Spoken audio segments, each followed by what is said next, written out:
Hey everybody, my name is Marcell Murray. This is the Rant-A-Way podcast, the official first episode where we don't just talk about your favorite things or our favorite things, we rant away about them.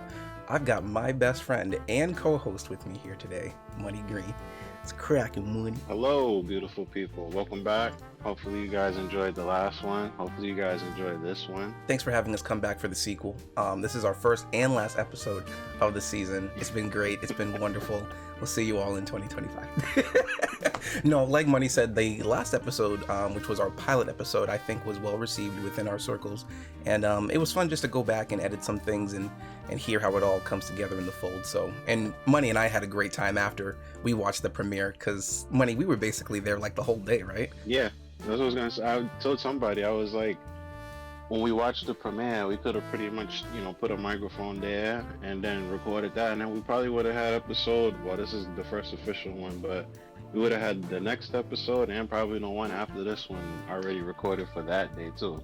Yeah, it would have been less work for me, so that would have been perfect.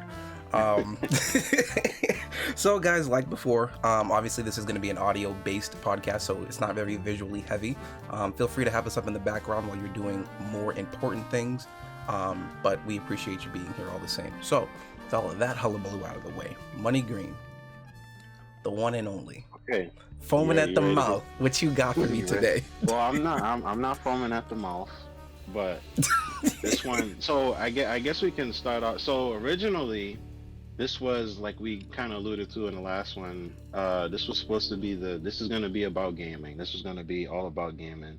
And originally, I was going to come and trigger you like you triggered me with the Joker movie. I was going to trigger you with the gaming awards because we watched the gaming awards back in December, so we're a bit late to get on this train, but Choo-choo. it relates to gaming awards. We watched it. We seen it go down live in time. Spider-Man 2, how you doing? I think Spider-Man 2 is doing great. I feel pretty good about it. So I looked earlier and seen, I believe it was 6 nominations and no wins. Even on, because I think, what was the one that I thought that it was gonna get? There was one award that they gave to they gave it to Legend of Zelda. I think it was Action Adventure Game of the Year. And I was like, yeah, I think that Spider-Man 2 should definitely have that, because as we was watching it, it was like, they got to get one. Like, I feel like they at least deserve one. So for the record, Spider-Man 2 is a good game. It's a good game. But it's a safe good game. It's good. Yeah, it's good within its space. Like if you're looking at it like just its own little thing in a sandbox, it is awesome in that sandbox. But compared to the other competition, I can see how it's not a cut above the rest. But I enjoyed it. I mean, I enjoyed it, so. Oh, I know you liked it a lot, and as you was telling me about it one time, you was like, man, I kind of actually felt like playing it again, and you had just beat it like I think like a week or two. Yeah. After that, so before that, but yeah, no, I agree, and that's what I was always saying. That I feel like it was good, but it was a bit safe. Especially in comparison to the one before it. But yeah, just not really. So I don't think it was. So the game of the year, if you haven't heard, if you don't know, was Baldur's Gate 3, which is an action RPG game, action adventure RPG game. Kind of came from out of nowhere, and even though it's been in development for a long time, but the company that put it together, they took their time with it. They had it in open access for multiple years. I think it was about 7 years or so. They had it in early access, and then they changed some stuff and worked with some stuff and kept working on stuff and getting feedback and taking their time with making it. And it was one of those games where the studio heads and executives was like, we're not going to interfere too much here. We're not going to, like, they supported the devs, which is rare in today's gaming space, unfortunately. But they fully got behind it, and I think they put together a great game. So I wanted to ask you, what do you feel like that winning game of the year does for the industry going forward? Well, I think it did everything that it was supposed to do for the right reasons. Obviously, it won for the right reasons. It was a good game. Even though I've never played it, it's not my cup of tea. But from what I've seen and heard from other people like you and people who aren't as like rabid when it comes to like expressing their opinion or what they hear on the internet and then regurgitate that. It sounded like it was a pretty solid game. And there's some streamers that I also watch that play it as well. It's just a very chill experience. Obviously, having more games like that is definitely warranted in the gaming industry. It's crazy because the quality has gotten so low that by comparison, Baldur's Gate looks like, the biggest thing on the mountaintop. But like this should be what companies do regardless. Remember when I was telling you about the crash of 1983 for video games? Hmm. So it's kind of like that for today's time, but in slow motion. We have been getting such a terrible quality of games in mass quantity that like this is just kind of happening, right? I've always said vote with your wallet. If I like something, I'll buy it. I'll support it indefinitely. If I don't, then I'm just not going to gel with it as much. But for something like Baldur's Gate 3, it's like it did everything it was supposed to do. It's gelling with the mass community, almost like that Helldivers 2 game, which is really weird to go on a side rant for that. I remember when I think it was Sony's State of Play. I forget which like press thing it is because they all kind of blend together. But they were showing commercials for like a lot of their indie titles, and then like Helldivers would pop up every now and then, and that live chat would just always spam Z's and sleeping emojis. And it's just so funny to see that now in 2024 as this game has been released, everyone's loving it, everyone's singing its praises, but they're not taking accountability for the fact that this was the same community that was bashing on that game, expecting it to fail before it even hit shelves. I think that's weird. I feel like the gaming community, big air quotes, is like this double-edged sword that I think I've definitely distanced myself from, because it can be very ravenous, and it's like you give a gamer one thing, they're not happy, or you don't give it to them and then they find that as more of ammunition to like gun you down, and when you say sorry or bend over backwards for them, it's still not good enough. So I'm like, you know what, I'm just gonna sit over here and play games that I think are cool, that I think are fun, that make me happy. So coming back to Baldur's Gate 3, I think it hits that soft spot for a lot of people, and it does feel like that quintessential essence of like gaming. I'm not ranting after Yeah. you. Well, that's the whole point of the show, is to rant. So I mean, this Bork? is the space for it. um, but no, that's good that you mentioned Helldivers. Helldivers 2 is like, it's not a game that I play myself either, Mm-hmm. but I've heard nothing but good things. And for the people that like those, or like live action shooters and whatnot, it's pretty, they like it, which in a state where we've gotten all kinds of problematic games and games that don't live up to the hype. And I mean, I don't remember even seeing a preview for it. Which oh, you don't remember which showcase it was in, right? I know it was. I want to say it was Sony's State of Play, and they would just throw that in there. And I think people hated just because its marketing did have like that scripted dialogue, kind of like Rainbow Six Siege. And it was so weird because when I saw the scripted dialogue for Rainbow Six Siege back when that game was being released, I was like definitely like intrigued by it. I was definitely a much different gamer back then, where I had more time to play these games and really get into them. But there was something cool about it where it was like, even though you knew it was scripted, you knew that this was the vibe you would get from like having three or more players with you, which would ideally be your friends. And I think they were kind of doing that same thing in Helldivers, but for some weird reason, everyone was just being super duper dismissive about it. And I'm just like, that's not fair. Like these guys work hard on it, and then before it even, hits the shelf or on your console or on your PC or whatever, you're already not giving it a fair shake. And this is coming from the same people that tout, oh, we got to have diversity in video games, and games need to be fun and varied. And then when you get it, through indie titles, and it's just not your cup of tea, I get it, it's not your cup of tea, but you don't have to be like disrespectful about it. Yeah, I agree.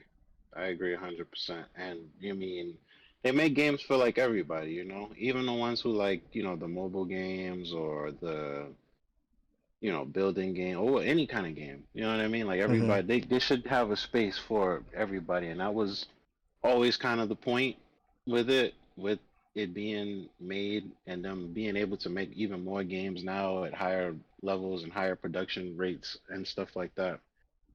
I believe that there should be a space for everybody to play, and it shouldn't be. But I mean, everybody's dogpiling. I guess it could be like part of the frustration with um so many, like you see a game with microtransactions, good or bad or whatever, and automatically everybody's just ready to dogpile on it. Yeah, I don't know. I feel like the place, like you said, it's the community in air quotes is very polarized right now and very divided and not together at all. And I feel like that hurts because, we can't even decide on what would be good for us as a community, what would be bad for us as a community. Mm. Because, you get the people backing up the bad, you get people, slamming the good because it feels like it threatens some of the other stuff. And yeah, I see it tear a whole bunch of Yeah. smaller communities And apart. heaven forbid, like a gaming community is wrong about something, they're more prone to not like admit that they were at fault, or I guess Yeah, taking accountability in this case. But yeah, it really does suck because obviously it was that time when like gaming wasn't cool, it wasn't the thing to do, and if you did do it, you were like kind of ribbed at and jabbed for it. But someone out there, you crazy business tycoon, you tapped into the market that normative people could play this as well. And I think the people who make the games, I'm sorry, the shareholders and the investors who tell the devs to make these games, try to make them tailor it to a normative market. They don't care that they have pennies to their name. They don't care that they have a disposable income. As long as they find a way to get their dollar so it can better benefit their bottom dollar, they're cool with. But then you have people like us who are more like in the thick of it, in the weeds, in the trenches, who play these games on day-to-day basis, who come home from our 9 to 5s and don't want to grind for a particular skin that's barely going to be seen in the heat of battle. So yeah, there's just like this huge disconnect between like what the creators want and then what the community wants, and then when you try to get them to meet in the middle, for some weird reason the community always seems to have like the bigger bark, and it's always for the wrong reasons. right. Well, I feel like it's even because I have a I have a cousin who says like he wants it's his dream to be like a game developer and whatnot. And I feel like right now, not to discourage anybody, it's my personal feeling. I feel like right now is probably like one of the worst times for it because I feel like back when like we were growing up and maybe before like in the 80s, late 80s and the 90s, early 2000s, like it was a great time because like you said, it was kind of niche for you to be like a gamer, because you would get clowned on for being like a dweeb, a nerd, a geek. It wasn't really cool. It wasn't something that you really like banged on your chest about like everybody today is like, oh, I'm a gamer, I'm whatever, because it's cool. But I feel like back then and super rare now, like they allowed the developers to make the games because of course, I mean, it was always a business. But back then it was like more of a niche business, and all right, let's put some money in here and let them go do their thing, and there's not too much expectation. The people who like it, they'll buy it, and they'll play the game, they'll enjoy it and whatever. But Hmm. and then the developers were kind of free to carry out their visions, their dreams, their plans and whatever they had for the game. And we got great. We had, I mean, we could probably sit here for an hour or two and just list Literally all the of our entire favorite games growing PlayStation up. 1 and 2 catalog. Yeah, yeah, you know what I mean? Like we can list them all now, but nowadays I feel like the suits have too much power, Well, and yeah, it's because it's hard for you to make a game when you're like, yeah, I want to make the characters do this, I want to make them do that, but also the suits are saying, well, we got to find ways to charge them for this, we got to find ways to charge them for one of them wanted to charge for every bullet you shoot and reloading and this and that, and we want you to charge them for you guys skins, and we want the want to secret. You guys want the secret to like our wallets. Just make a good game.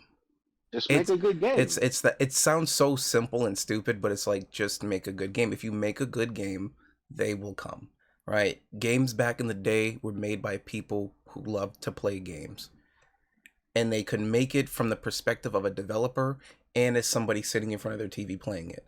Games being made today are literally done by psychologists and analysts, and it shows.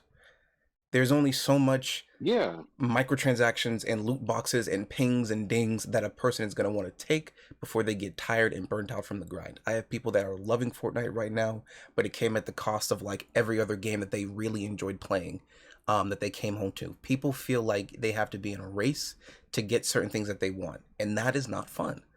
Um, the It sooner you it feels like realize a that, the second better job, off you'll no? be.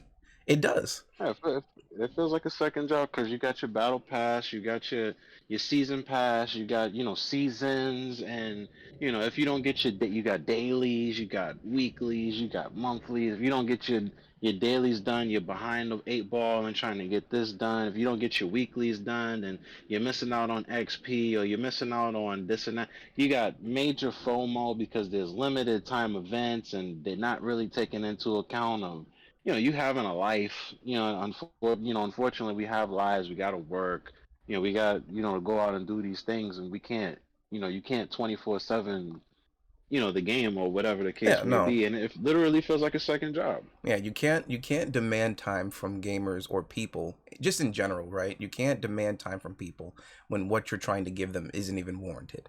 If you can justify why you have it there, again, people will naturally come. They will find time in their lives to do those things. It's again stupid, but it's that simple. And for some reason, I really think if we're gonna get a little psyopy here, I really think that these, monopoly tycoons, right, are just kind of like, listen, just keep your head down, keep your horns pointed forward, and just charge through it. Eventually, these gamers will break. It's not like they have anything else going on for them, right? Because, like, let's be honest, right? When we hear the word gamer, what comes to mind, right?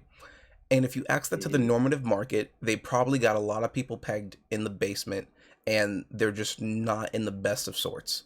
And this is the only thing that they have that gives them a sense of happiness. And I feel like Right. that's what that market is trying to cater to, because what else are they going to do, right?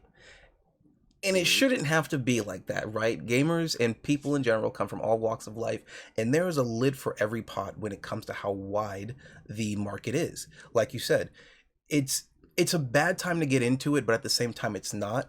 It's bad to get into it because it's an oversaturated market. And it's because of the oversaturated market that caused, funny enough, the crash of 1983. Um and if we keep doing that same path in these times, the same thing is going to happen. Now, it's also good to be a developer because if you do end up making something that's good, that can become what is essentially the new standard, right? Like Baldur's Gate 3. But who is going to figure that out and when is like what we need to know, because it's kind of suffocating, you know? I think I was telling you one Yeah. time, I'm also a streamer, guys, if you don't know, but I had to do Genshin Impact, Fall Guys, Master Duel, and I wasn't playing Overwatch at the time, but it was kind of on my radar. So that was 4 games that I had to play.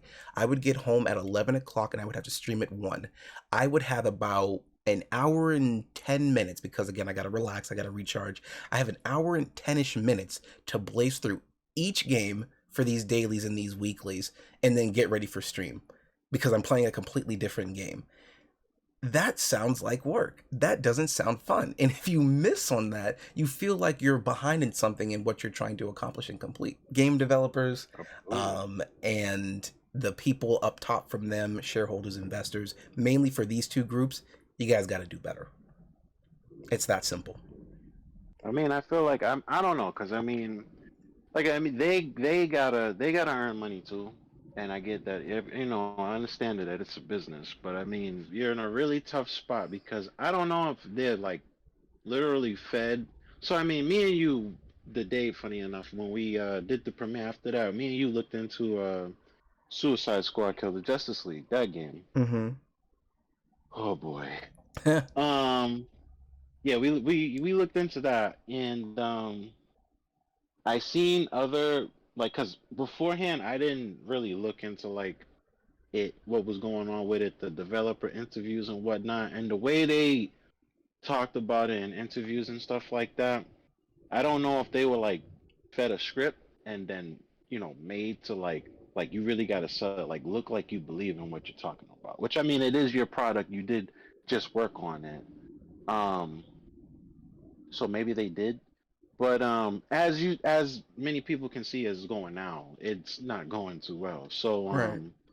I don't know if it was like false belief or like real belief, It was or they probably just it was really think that probably like that sense of like, I don't want to say fake hype, but it's like you got to hype yourself up, right? You supposedly spent a lot of years and resources and manpower, and women power on this type of thing, and it's just like you already know that the writing's on the wall. I mean, didn't like two or three people, like basically the creators of Rocksteady, leave to go make their own company? the creators left, and that's another thing that we're gonna get into So in a it's little like bit. if But if, yeah, if you see that, right, you're kind of just like, yep, okay, clearly they see something that I don't, right? Same thing with like Studio Mappa. Like big wigs left from previous company made Mappa. Mappa is what we know it as today, right? That's just the long and short of it. But it's like when you know that this isn't going to work because the environment of gaming doesn't call for it, why continue going down that path? Either because you're trying to hope that eventually you slow burn the community and you get them to submit to this new way of doing games, or you're literally just throwing money at things because you just don't know how marketing works. And I refuse to believe it's like the former, not the latter. It's just so crazy to me that, a studio with this much money, that's with WB or with anybody, can just have such a huge disposable income and go, well, why aren't these people buying our games? It's like if you just make it good, we will come to it. It's so much yeah, easier to buy something at full price and then continue to spend for it if you think it's good enough. If you think that game has earned your dollar, so much better than getting something for free and then realizing that there's strings attached to it. Everybody hates strings attached. We hate it when we're getting our apartments. We hate it yeah. when we're getting our houses. We hate it when we're at the bank. We hate it when we're dealing with car salesmen. Nobody likes strings attached. And this idea of trying to nickel and dime them every chance they get to generate more profit in the long term, as opposed to starting off strong and then seeing where it goes, is like mind boggling. Indeed, yeah. Because I mean, and that's why I said I feel like it's the suits and not so much the developers. Because I mean, I imagine. Well, I mean, also, so I'm of two minds because we've seen a lot of, which kind of gets into the other talk. We've seen a lot of companies. Yeah, it's what I mean. Like, there's two roads that We about can to both weave go this like a down, web. Madam Web was trash, by the way. but we've seen these companies now. They hire the people that work on these games, and they don't really. So there was another thing. There was another topic. So we might as well just go there since it's right here in front of us. They hire these people that don't have the same love for like the source material or the original material or whatever they're adapting something from, and they bring these people in to work on like maybe a sequel or maybe an adaptation or something like that, Mhm. and they don't have that love for the original. And then you have, of course, the suits going, because I mean, I believe that the suits go, okay, great, you got an idea for a game, great. How can we make more money off of this than just the standard? Which games are $70 now. You know what That I mean? that Like they are. they're $30 away from $100 for one game. So and their mindset is, how can we get even more money from them than what they're already paying for the full game? Suicide Squad, to get back to that one, is a $70 game. $70 game.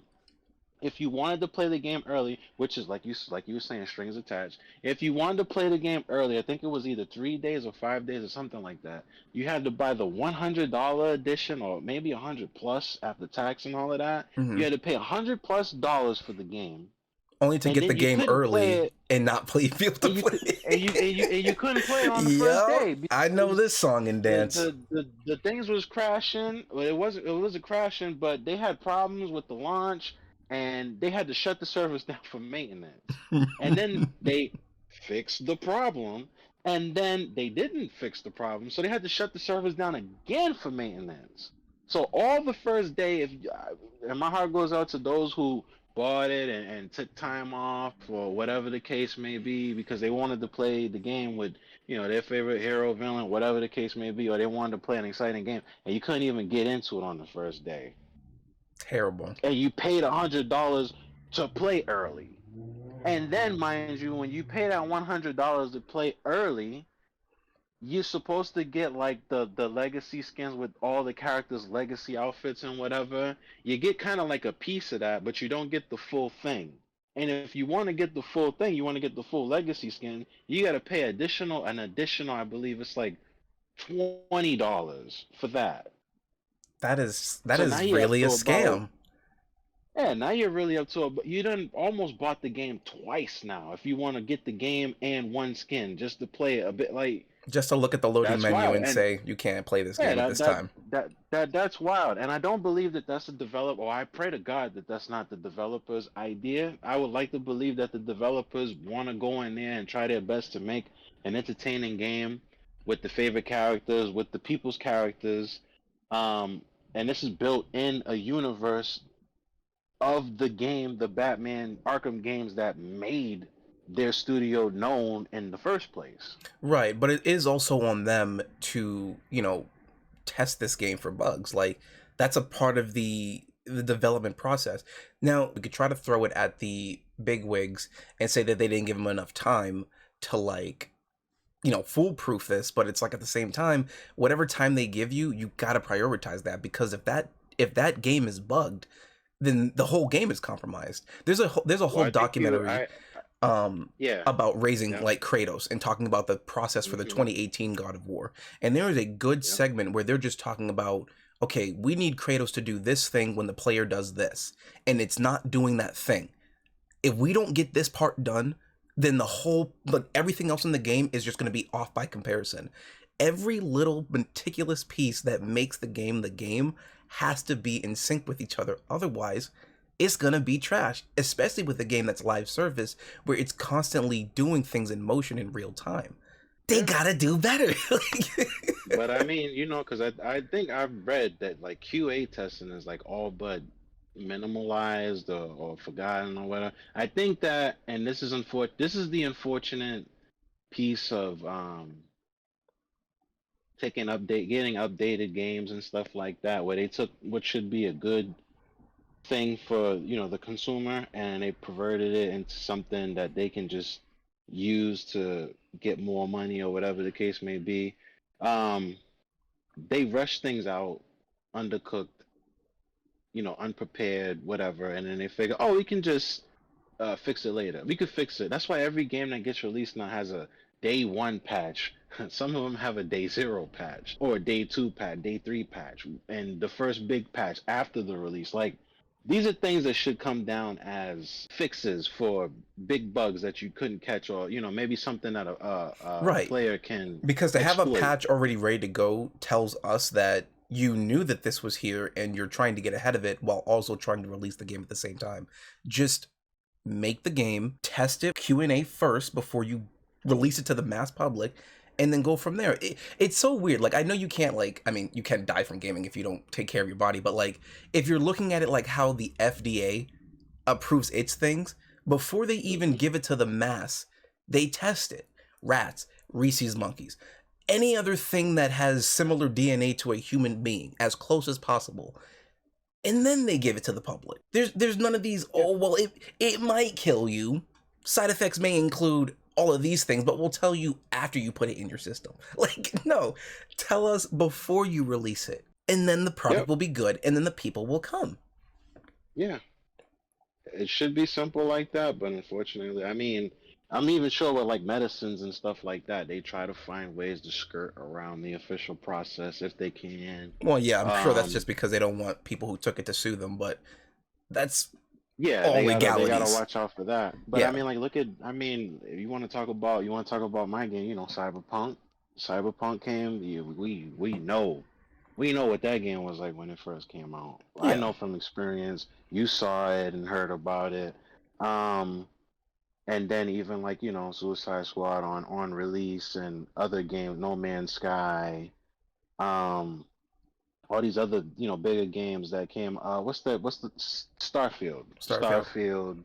Um, all of these ones that come on, and it's like, oh, we'll fix it, which kind of pisses me off to the whole redemption thing that they do now, because Mm-hmm. I feel like a lot of people get off the hook because they feel, oh yeah, hey, they made a hell of a comeback. They came back with it.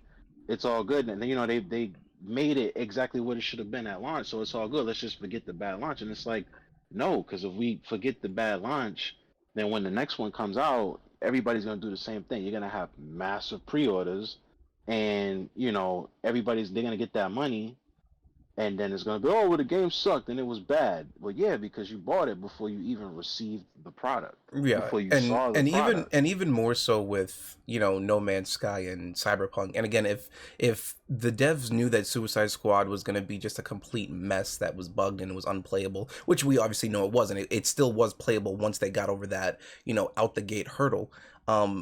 But if they knew that this game had like issues and bugs and glitches and it was unplayable and it was bricking consoles, then like shame on them, right? But thankfully that didn't happen. Now with No Man's Sky and Cyberpunk, unfortunately those two games were like sold but predicated off of a lie. It's like Sean Murray knew that that game wasn't as bombastic as he was selling it, but they still found ways to get it out the door. That game was going as high as heck that 2014 Godzilla game, like at like $1,200 just to play it early. And when someone finally got their hand on it, they're like, yeah, this isn't what they marketed it to be. Okay. Same thing with Cyberpunk. They knew that that game wasn't going to be good on PS4. And when you tell people Yeah. who are, beta testing your game to not say particular things or to only say these things and stick to this script, that should be a red flag. Oh yeah. There But was a no, ton of red flags when with that whole process. yeah, that's my whole thing with those two games. And even though I have these games now, one because of you with Cyberpunk, and then for my friend No Man's Sky, that still sits in the back of my mind because I was uninvolved for both of them. I knew I wasn't going to get these games, but because of you and my other friend, these two games are now sitting on my shelf, and I don't feel the way I do about them like my other games because this was made by people who, at the end of the day, just wanted to get the bag. CD Projekt Red wanted to double dip on those holiday sales, but because they messed up their Q&A process so badly, it cost them in the long run where they had to pull it off of their store shelves. But if they had just did the game Well, right yeah. and kept pushing it back like they've Yeah. already been doing, right, um, Mhm. we probably would have had a different outcome. But no, maybe they were huffing fumes. Maybe they were feeling themselves saying like, "Hey, look at all these other developers that aren't getting their games out on time like they're supposed to," or when they do come out, they're complete messes and bogs. Let's be different from that, and let's say it's going to be ready when it's ready. Even when things are said, there's obviously the opposite side for things that are unsaid. So in this situation, the gaming market was saying this one thing of unfinished products, buggy messes, day one patches, day zero patches. And CD heard that and said, well, let's be different, right? Let's be the pick me girl, essentially. And it They and it laughed at backfired them. on them.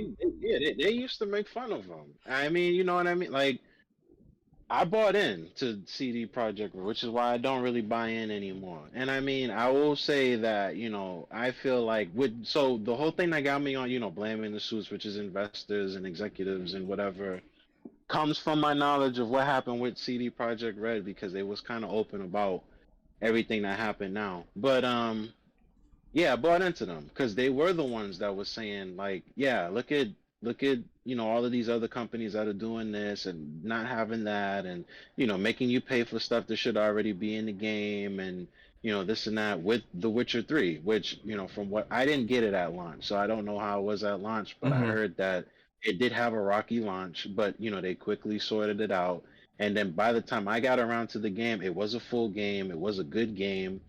They gave you tons of like extra findables and armors and weapons and this and that and whatever as free downloadable content, saying, yeah, we're not going to charge you for this stuff like other people do and whatever.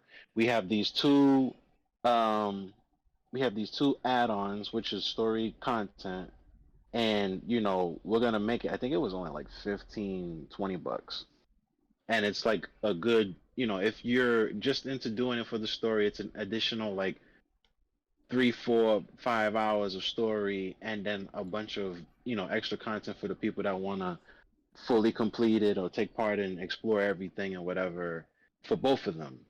And it was like, wow, everybody, and it was game of the year in 2015. um and everybody was praising that, like, that was, it was one of the greatest, it was a great game. it was like, this is what games used to be back in the day. You used to get a full game and some extra stuff and good stuff, but at the time it was like, yeah, that wasn't happening so much anymore. And people bought into the stock of CD Projekt Red. So when Cyberpunk came around, which had been teased for multiple years, and the hype train just kept going and getting stronger and getting stronger and getting stronger, I think it got away from them. And I think that, the money, the suits and whatever, they see that, wow, people are really into this. Yeah, So, they're willing to how can pay. we They're do willing to this? pay for more at the cost of their convenience, and it's Yeah, like because they got shame so on much them, hype.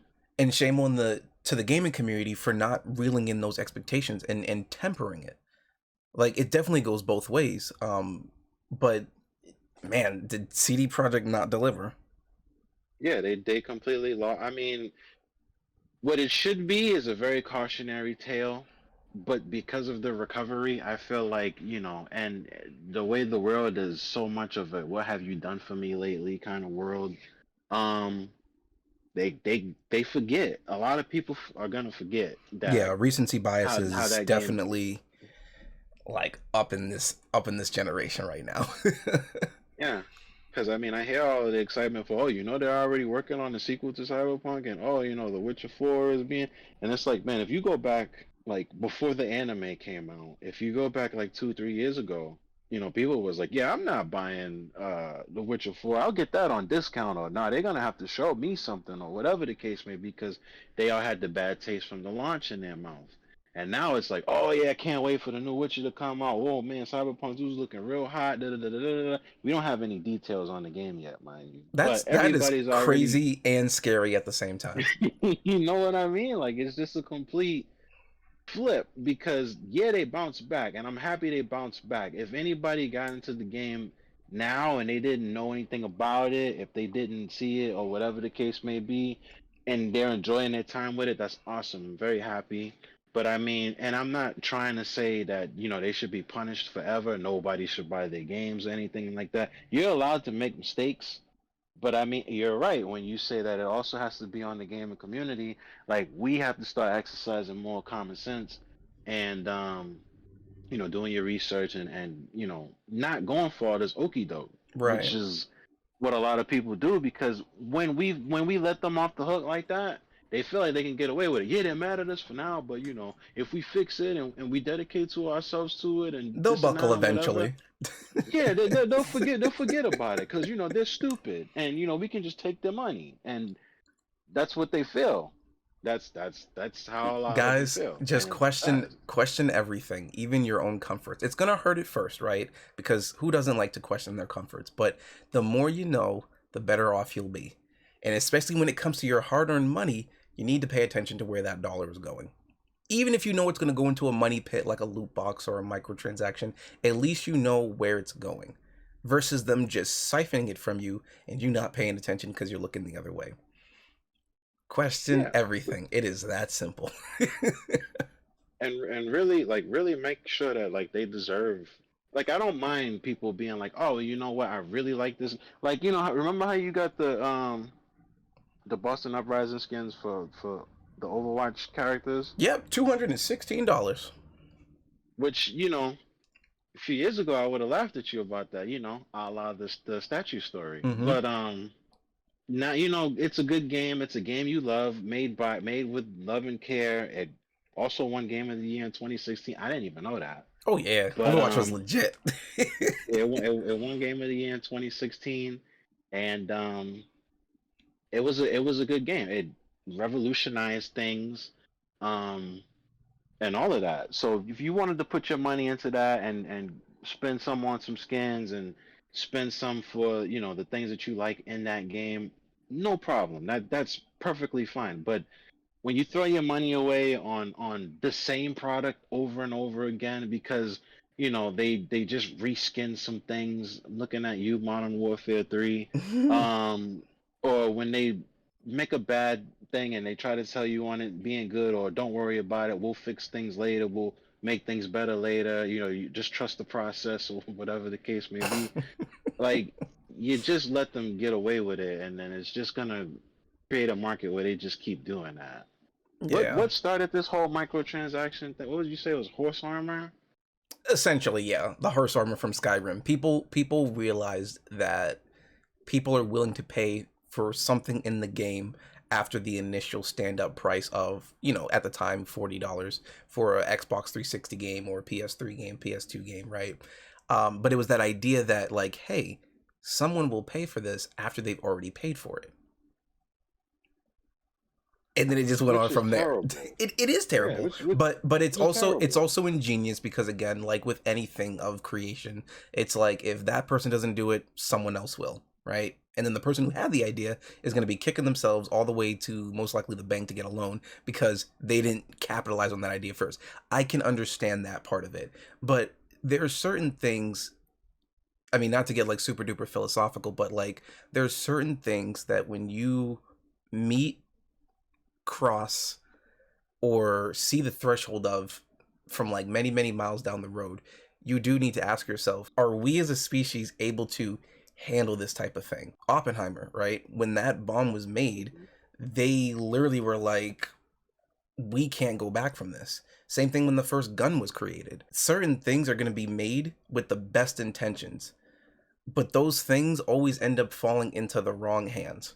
And then we get what we have today. So when it Right. comes to things like games, even though it's not as severe, it is siphoning the will of the people in a sense, where it's like this thing was made, this pleasure has been given to people, but how do we capitalize on that and fix it in a way where we can always be tapped into that person's wallet 24/7, right? There are people that Mhm. are just crazy addicted to these games, right? Call them whales, Mhm.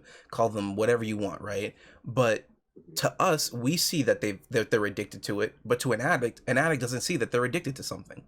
They'll come with every excuse under the sun to say, "No, I don't have an addiction." And then their phone pings and they hear that their castle's being attacked and they got to spend 500 to keep it safe. The way people's brains are Yeah. linked, developers, oh, I'm sorry, let me not say developers so loosely, psychoanalysts and behavioralists have capitalized on that and it's gotten into the gaming space. Because now it's not about games, it's just about how many times can we get them to press that button, log in, do their dailies, rinse and repeat, pay for that feeling of wanting to do it now instead of waiting like 24 hours or however long the quote unquote rest period is before they come back to it. Ask how many grandmas are at like max level in Candy Crush and tell me that's not the same thing from what our generation's dealing with. Oh yeah. It's crazy. It's the same. It's the same, and it's a bit different. I mean, it's different. It's the same thing, but with a different flavor. But yeah, it's exactly the same, and Yeah. the way they do it is very scummy. Like they make a what was it? They make an Assassin's Creed game where it's just like, yeah, we're gonna make this really hard for you to get your levels up and drag out things. But you know what? If you want to pay extra for this level XP boost, then you can level up your character so you can keep doing the main story missions faster. You don't have to do as much side content or whatever. Like we know we made a very long, very grindy, very dragged out game, but here's the thing that you can pay for if you want to skip all of that. So you Which can is give which more is so money on this game ironic that you already because bought. it's like, are you paying to play the game or are you paying to get to the end of the game quicker? Which is basically you not playing the game because you skipped the entire line via your Flash Pass and you just paid to pay.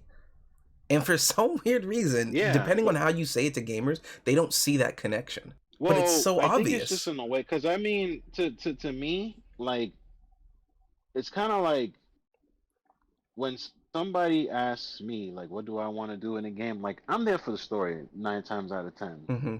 Um, I wish that I didn't have the little bit of ego that I have so that I can just start playing games on like story mode only, but I still can't do it. Like my pride won't let me do it. But yeah, like I'm there for the story.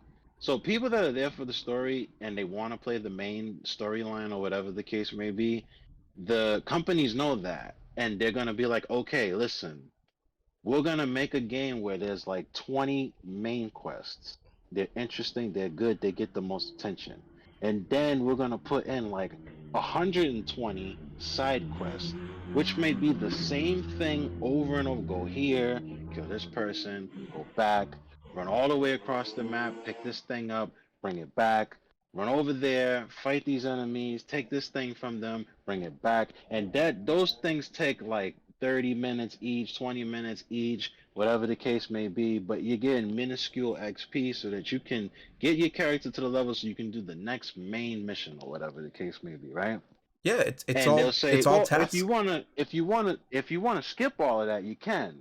And it's like they get people that are like, yeah, man, I'm just here for the story. Like, I don't have time for this. Like, I got to go back to work tomorrow, or I have to, take care of my family. I only get like an hour and a half a day to play. Like, I don't have the time to like grind, or maybe I don't have the energy to grind, or whatever. Like, to me now, me personally, it just makes me not want to play the game. Yeah, in I'm that glad sense, that then people shame on can the warn developers you. for manipulating the market in such a way where a player has to come home and feel like that's what they have to resort to. Because, like, to me, if I have a game, whether it's single player or multiplayer, and someone says, hey, if you give us $30 right now, we will get your battle pass from 1 to 100.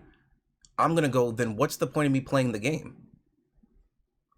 Yeah. There's no point. You literally you just paid for the thing that you just sat down to physically play.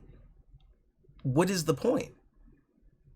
And when you tell that to gamers, they don't see that connection. And it's like you have to say it in a certain way where they're like, oh, yeah, I see now. But then they're just kind of like, well, I'm addicted to the game. So, well, obviously they don't say they're addicted to it because, again, addicts don't say that they're addicts. But it's like, come on, guys. Like, you got to see where the money's going. I could never. I could Yeah. never. I could never.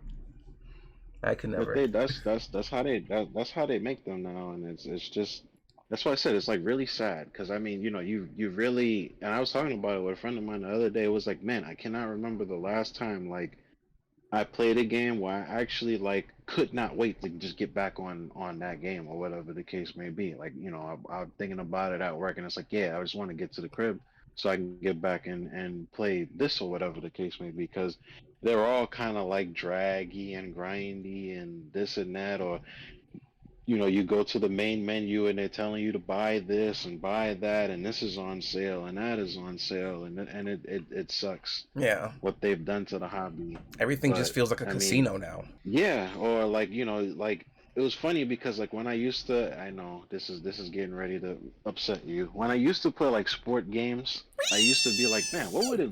I used to be like, what would it be like if like they put commercials in the game? Now I'm seeing that, and I regret ever wondering about that at Well, all. you know what's funny? Because you had the idea, now someone else out there in the world had that idea, but had the money, the funds, the resources, manpower, and women power to capitalize on that. Okay? There are certain people that do have those thoughts about, like, what if we did this? But they're just in that space in their life right now where they can't further take that idea. And unfortunately, a lot of these ideas that we now see in gaming started with that question, what if we did this? And then it flourishes from there, for better and for worse. But they just take it and make it bad. You know what I mean? Like, don't get me wrong. Like Horse Armor and Skyrim or some of the other, additional DLC or whatever, old skins or what. I wouldn't mind. I wouldn't mind paying like $1.99 to play as like Batman from, 66 or play as, the Dark Knight Batman or whatever the case may be. Like that's not bad, but I immediately hated it because it immediately got bad. I used to play, well, I still do, but playing wrestling games, all they used to do is they used to take out characters that should be in the game, and then they make you pay for them and saying, "Oh, hey, we're gonna add them on later after the release, and you can buy them in this pack." Yeah, And they've then it used to created. be like, okay, if it was like legends or people that you couldn't make at the time you was making the game, like they came later on in the cycle or whatever, cool. But when this person was clearly a wrestler in the development cycle, you just decided, we'll add them later and make them pay for it. Yeah, it's I definitely immediately that knew like, yep, sense this is of artificial that's what scarcity. yeah, that's where it was going. It was going bad. They do it in what is it called? Fighter Z, Dragon Ball. They did it and they started doing it in Tekken. They doing it now in Street Fighter, and they do it in a bunch of other games where it's like, oh, yep, here's these people. I'm sure they've done it in a few Naruto games and other fighting games where it's like, yeah, these people should be in the game, but nah, we're gonna make you pay for them as additional content. And it's just like, dude, man, come on. Luckily for, I mean, I can only speak to Naruto, but luckily for Naruto, they didn't start doing that till Storm 4. And they could have probably gotten away with it if their marketing for it wasn't so lazy. And then the in-game UI matched what they were selling. For example, they'll give you Boruto characters, like, grown-up Shikamaru, grown-up Ino, grown-up Choji, grown-up Kiba. But when you look at their character portraits in the actual battle, they're like when they're 16, 17 years old. Little things like that where you're like, you're spending all this money, but you're letting things like this slip through the cracks. But Storm 3 backwards never had that problem. Everything came to you as it was day one. And anything special was warranted for that extra dollar or two. Like, again, I have the edition for PS3 where I have like Goku's skin for Naruto. That was warranted. And because it was just that one thing, and everything else with like the swimsuits and the bikinis and the school outfits and all these other extra little things in between, they didn't ask an arm and a leg of you and your soul on top of that. But Storm 4 was just in that era of gaming 2016 onwards where they were like, hey, if you just egg them on long enough, they will pay for it. It's sad to see that they took something good and made it bad, but I mean you could pretty much expect it now. And piggybacking off of that, I have to ask you: we've seen well, we mentioned a few of them. Actually, mentioned a lot of them earlier. So for me, Suicide Squad and what they did with the Arkham verse. For you, Overwatch, and its unnecessary sequel, Overwatch 2, and some other ones. How do you feel about what they're doing now, where they're taking legacy series and just messing them up? I mean, obviously they shouldn't be doing it, right? Because certain things will exist that are just ripe for a certain period of time, and then after a while they just hit that peak, and then they either plateau or they nosedive. And certain things that go on long enough just unfortunately hit that level of mediocrity. So like trying to go back and do things that are like, oh, legacy, and then seeing how they work in today's time might not be the best application for them, right? I'm not against microtransactions and loot boxes in the sense of like just their general practice, but trying to put them and apply them to video games isn't giving you the best results. It's like when you're trying to equip certain weapons and defense stats on a character and everything is still in the red and you're like, what am I doing wrong? Maybe your defensive build is not best for a character who's primarily set for healing. It's things Yeah. like that, and trying to explain real world practices but in video game terms for people who live and breathe these type of worlds is kind of like where I'm at right now, because the writing is there, it's on the wall if you just look at it and question it, but because it's said to someone in a certain way, it doesn't hit them right away. Like, what's easier to hear for you, $500 a week or like $25 every day? Things like that. Hmm. And that just goes right over people's heads when it comes to stuff like this. And this is just for video games. Again, there's still like real world applications for this. Housing, cars, jobs, right? It's Hmm. all out there, and it finds its ways into these different spheres of things that we take pleasure in, right? So yeah, when it comes to like legacy stuff, certain things just shouldn't be unearthed, right? There's just certain things that aren't as for video game terms, powerful enough to stand the test of time. Like Indiana Jones. No one's thinking about Indiana Jones right now.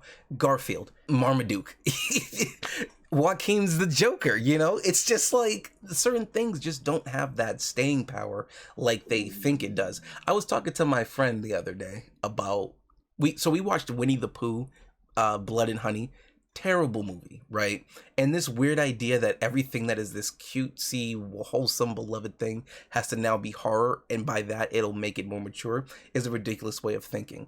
But we got on the idea of like separate character stories, and I was like, Tigger being in the second movie isn't gonna save the grace of this movie. When I showed up to your place, that thing said it was at 7% on Rotten Tomatoes. We paused the movie 58 minutes in, and the thing went from 7% to 3%. So in the time that we started watching that movie to the 58-minute mark, somebody in real time said this movie is trash and they downgraded it. Tigger's inclusion is not going to do a lick for a movie like this because it's just Winnie the Pooh. It's not Avengers, it's not Jurassic Park, it's not Star Wars, it's just a dude who puts his hand in the honey pot and sucks on it. Okay. Now we got on the Yeah. topic of Shrek. It's like, well, what if they did a story for like Donkey and we see how he became Donkey? And I'm like, no, money, be honest. Did you watch a movie about Donkey's origin story from Shrek? No. Okay. Me personally, I just don't really, you know what I mean? Right. You could maybe package that in a Shrek movie, but me personally, like what I wanna, it's kind of like Lightyear, which Yeah. I mean, like I never really cared about where Buzz Lightyear came from. He was one of the toys there. You know what I mean? Like I never really cared Yeah. about where they got the idea to make the toy from. Me personally, you know? Yeah, because then you start to unearth the lore of the world, and sometimes there is that sense of like mystery to it that keeps you engaged with it. And once you start telling more and more of that, it does lose its luster after a while. You know, like you said with Lightyear, it's, again, we don't need to know that there's a real life version of Buzz Lightyear when we have the toy version of him, the cartoon series, the cartoon movie, and all these other works of him to explain like the lore of it. But I also think that studios are realizing that nerds are very into like lore and what counts as canon or non-canon or anime canon or whatever they want to call it, and they're trying to capitalize on that. Again, nothing wrong with Madam Web as a concept, but it doesn't work in the grand scheme of like Spider-Man when all of these people come from Spider-Man's rogues gallery. Venom only works Right. when Spider-Man is involved. Morbius only works when Spider-Man is involved. And if he doesn't, you need to tell some banger stories to have his own comics line, which I'm sure he does, but like again, how far did those comic lines go? Not everything that comics made was the best thing ever, right? Professor Hulk Right. came and went. That flopped. They tried it again in the MCU movies, which personally I did like just because it was such a whiplash between Infinity War and Endgame, but I know I'm in the minority of saying that. But when the comics for the Professor Hulk thing came to be, it wasn't all that well received. There were a lot of comic book storylines that just did not hit because before these things became famous and this was all that they had, there were no movie representations of this. The comics were all you had to go on, and a lot of them were duds. That's why comics just in general keep switching hands and going through different reboots and reshoots and remakes and remasters of like all these characters that you knew because like it's just not gelling with people right now. So Hmm. I think the hot thing right now is maybe X-Men, just because like everyone's kind of done with Marvel as of right now. They've seen all the they've seen everything that Marvel has to do on the big screen wise, and they're just not feeling it now for Phase 4 and 5 maybe. So like now everyone's like, well, let's just go to X-Men now. And I guess while I'm on the subject, since I remember it, if you guys want to see a really cool X-Men show, go watch the one from 2012. I believe it was made by Madhouse. It's just called X-Men Legends. It's an anime, so if you like anime, that's for you. But it's a 12 episodic miniseries, and they also did one for Iron Man. They did one for Blade, and they did one for Wolverine when he was like in his younger years, but he was like in Japan. So like, if you like any of those things, there is 4 shows for you ready to be watched. Bless. Yeah. Instead of what they're trying to change and thing about X-Men 97. But yeah, no, you're right. I'm with you 100%. Um with them changing things and doing things that don't really stand the test of time and trying to move some things around and stuff like that as well. And since you brought it up, the Joker, because that's why I don't really because I know you wanted to talk about Madam Web. Um No, I did but not want to talk about I know you want to talk about Madam Web, I did not want to but talk about Madam Web. the Joker, yeah. I mean, I feel the same way. It was what you were saying. Like, when you're like, yeah, let's just do all the movies about um Spider-Man's Rogue Gallery, which I mean, even that is what you didn't you tell me like that's partly they do that because they don't want to lose the Yeah, they don't want to lose the rights to it. So yeah. they have to keep doing things that are like tangentially related to their main IP. The same thing happened with Paramount and Bumblebee, where like back in the day, like they like Hasbro lost the rights to it just because they never marketed the Bumblebee factor, and it was all about Hot Mhm. Shot. So they could have a Hot Shot, but not a Bumblebee. So when they finally got the rights to a Bumblebee for '07, you better believe they were shoving Bumblebee everywhere. But like the Joker, whether it's Joaquin or anyone else, it works better because it's literally someone who is the antithesis to the main character. Madam Web is such a I don't want to say she's like cosmic level, but you don't call on her unless like you're past city level threats. She's more of a backdoor type of person to be dealing with. She's not someone that is directly related to Spider-Man if you're just looking at the comic on a random day. You can't say the same for Joker. If you see something about the Joker, either Batman's going to be mentioned, Batman's going to be referenced, and why Joker is what he's doing is going to be because of Batman at that point or down the road.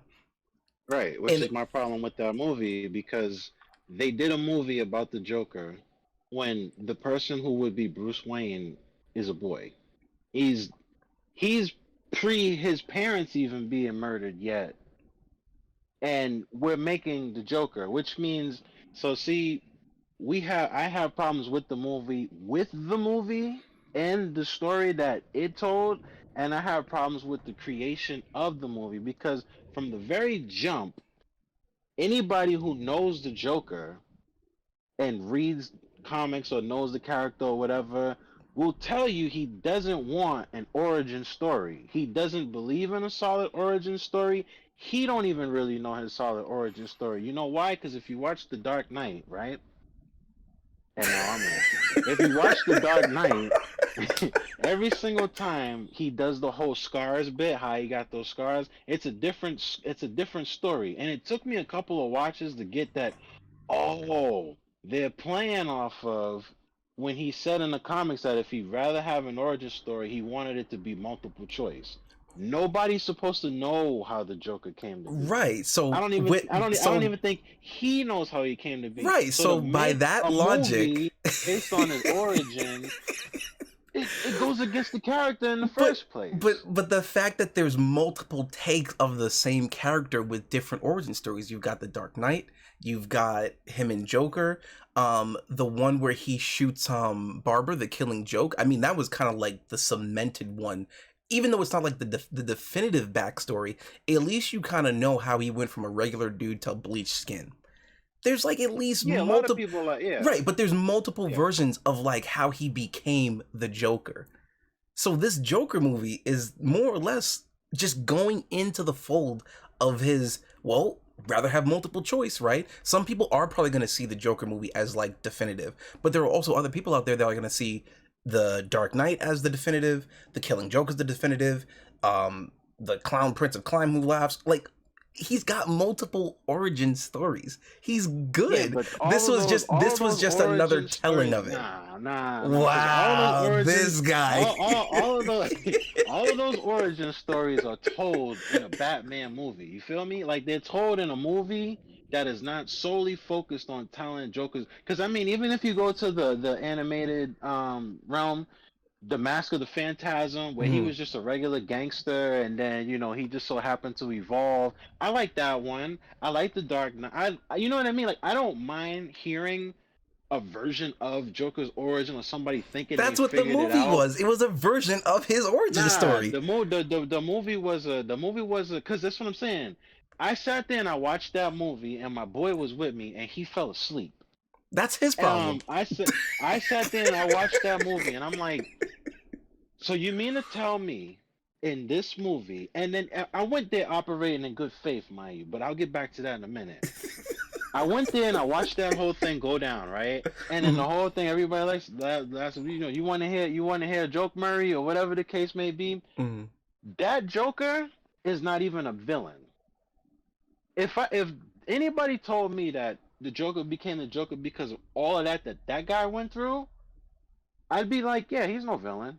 I mean, the worst thing he did was, get Thomas Wayne murdered. He defended himself on the train. Them dudes was beating him up.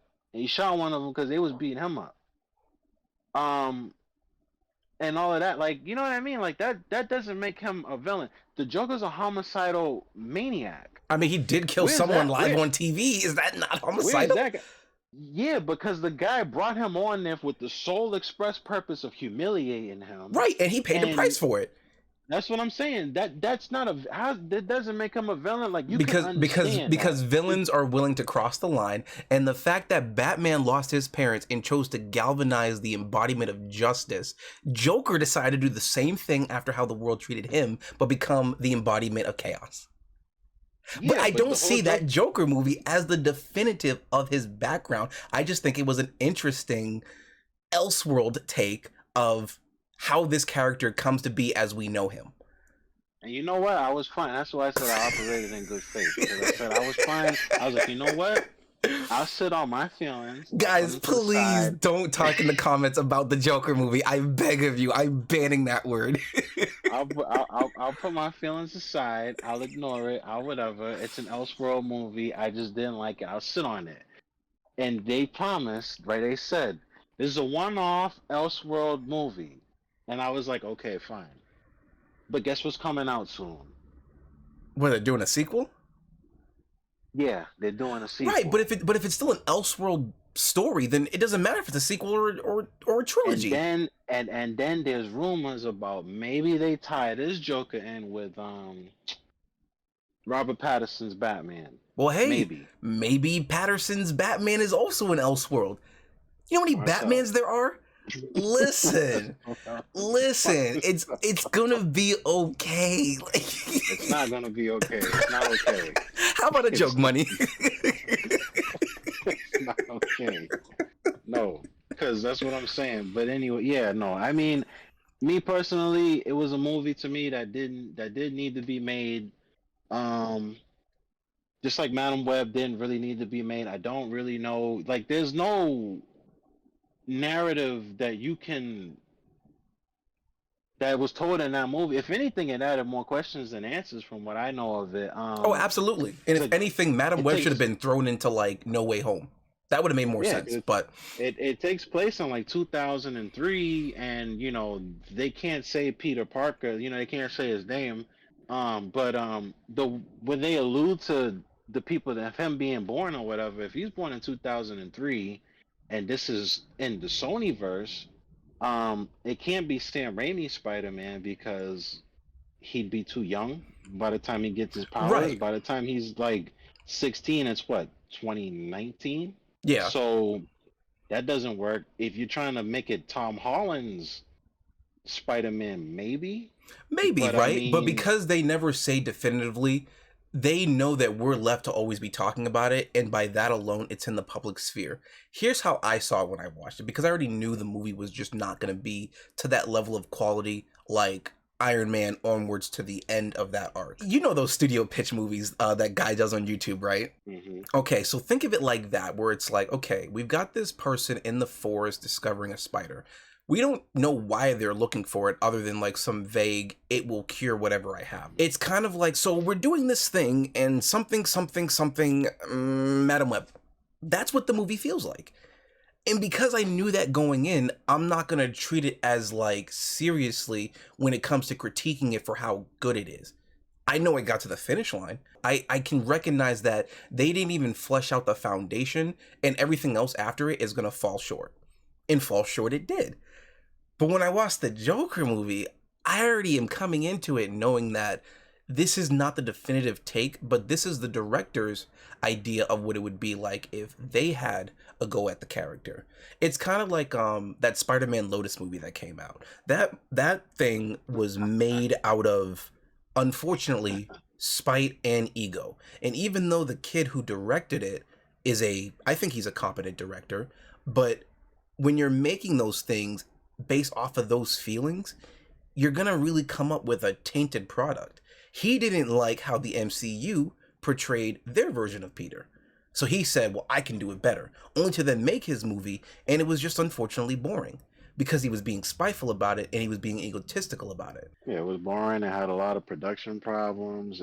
From what I've seen, that Peter Parker is, what I mean? It's no better of a Peter Parker. It's slightly different, but he's like way too serious. He's Right, not, but the friendly intent neighborhood but the like. intent behind it is what can sully it, unfortunately. And for that director, it really tarnished his passion project. But when you get something like the Joker, where it's like if you remove the whole white man controversy and all that nonsense behind it, and you're just looking at it for the comic book character, the Joker, it got to the finish line and it was a fine what if. I'm trying not to say that it was the definitive because I know that's gonna make you powder a keg on me, but it's like I never saw that movie as like this is how the Joker becomes a Joker, because like again, We know, right? But the normative market isn't going to know that, but we got to be okay with that.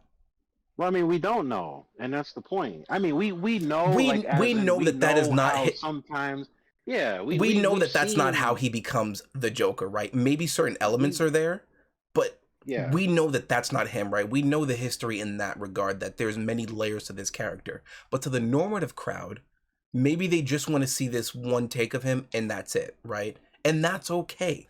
You're going to notice that they don't know everything about the Joker when you or that other person are talking about it. But for the normative market, this is passable to them. And I that's mean, okay. I've always seen I've always seen the Joker as a nice little, what's it called? A nice little psychology film about somebody who has mental health issues. They wanted to make a they wanted to put a little mental health spin on what could possibly turn a person nowadays, but set in the 70s or 80s, into the Joker back then. And if it was for, I was talking to somebody a long time ago who was like a psychology student, Mm-hmm. and she was telling me like, "Oh, I haven't seen it. Is it good?" And I said, "Well, I kind of ruined what's it called, The Dark Knight Returns or whatever it was, The Dark Knight Rises. I'm sorry, the third in the Nolan trilogy. I ruined that movie for a friend of mine when I said, man, they really screwed up Bane bad. I ruined that for him. So I'd kind of always, whenever somebody asks me about a movie that they haven't seen that I feel strongly about, I'm just like, and get back to me after you watch it. And I kind of try to be like, I want to know what they think about it, and then kind of just let it ride like that. I don't want to like down it for them. But Right. I mean, the Joker really does make my blood boil. But so I was Holy like, cow. I was like, nah, it's a nice little psychology film. Like, you're a psych student, so I'm pretty sure like you could watch that movie and pull a good amount away from it. But as a character film or whatever, yeah, like But I it's like a completely, psychology film that just happens to have a character that is the Joker. It's like Spider-Man yeah. 2, where it's about a dude trying to live two lives, but he just happens to be Spider-Man. That's kind of the charm of why Spider-Man 2 is like considered like the greatest of that trilogy, because it tells like a real world story with a fictional character that just happens to be popular in zeitgeist that we accept as. I feel that's the same with the Joker movie. Well, I mean, Spider-Man 2 kind of did like it balanced perfectly almost everything. Like, yeah, the movie is definitely about Peter Parker and Spider-Man. It's also about, Doc Ock and his whole going on thing, and Spider-Man still dealing with what had happened with in the previous movie with the Green Goblin and stuff like that. So I feel like it kind of just really captured everything perfectly in a perfect little storm and whatever, and gave everybody time and development and whatnot, and even did it right, even as if you was to compare it to, what I mean, like the Dark Knight, which, obviously Spider-Man 2 is the best in this trilogy, the Dark Knight is the best in this trilogy, but the Dark Knight is obviously carried by Heath Ledger and his Joker performance, whereas Spider-Man 2, Doc Ock was hitting, Peter Parker and his drama was hitting. You got Spider Man. You know what I mean? So it just Mm-hmm. hits on everything. Whereas the Joker, like I mean, it's an Arthur Fleck movie. It's about Arthur Fleck's psychology. He's the Joker for like the last, what, 15, 20 minutes of the movie. Mm-hmm. If I was going there completely ignorant, thinking, man, all right, I don't know anything about this movie. I seen him dancing with the makeup on the stairs and whatever, and in the commercials. I'm going to watch a Joker movie. I'm going to go watch a movie about the clown prince of crime. You don't get that. You're not going to see that. You'll see that for about 5 minutes at the end. I would say that you do, If you but go, you get the legwork of it, because you get it at the very end. because you're At the only very end. because you're going into it with already this compendium of his history. But for some people who only know, again, the normative side of Joker, which is only going to be like, what they've probably seen growing up with like BTAS or any other thing that he's been in, they might be okay with like that psychological take. And you know how this generation is now with mental health, having more conversations about it, and just the proclivity of our own generation really questioning how certain things were for us growing up.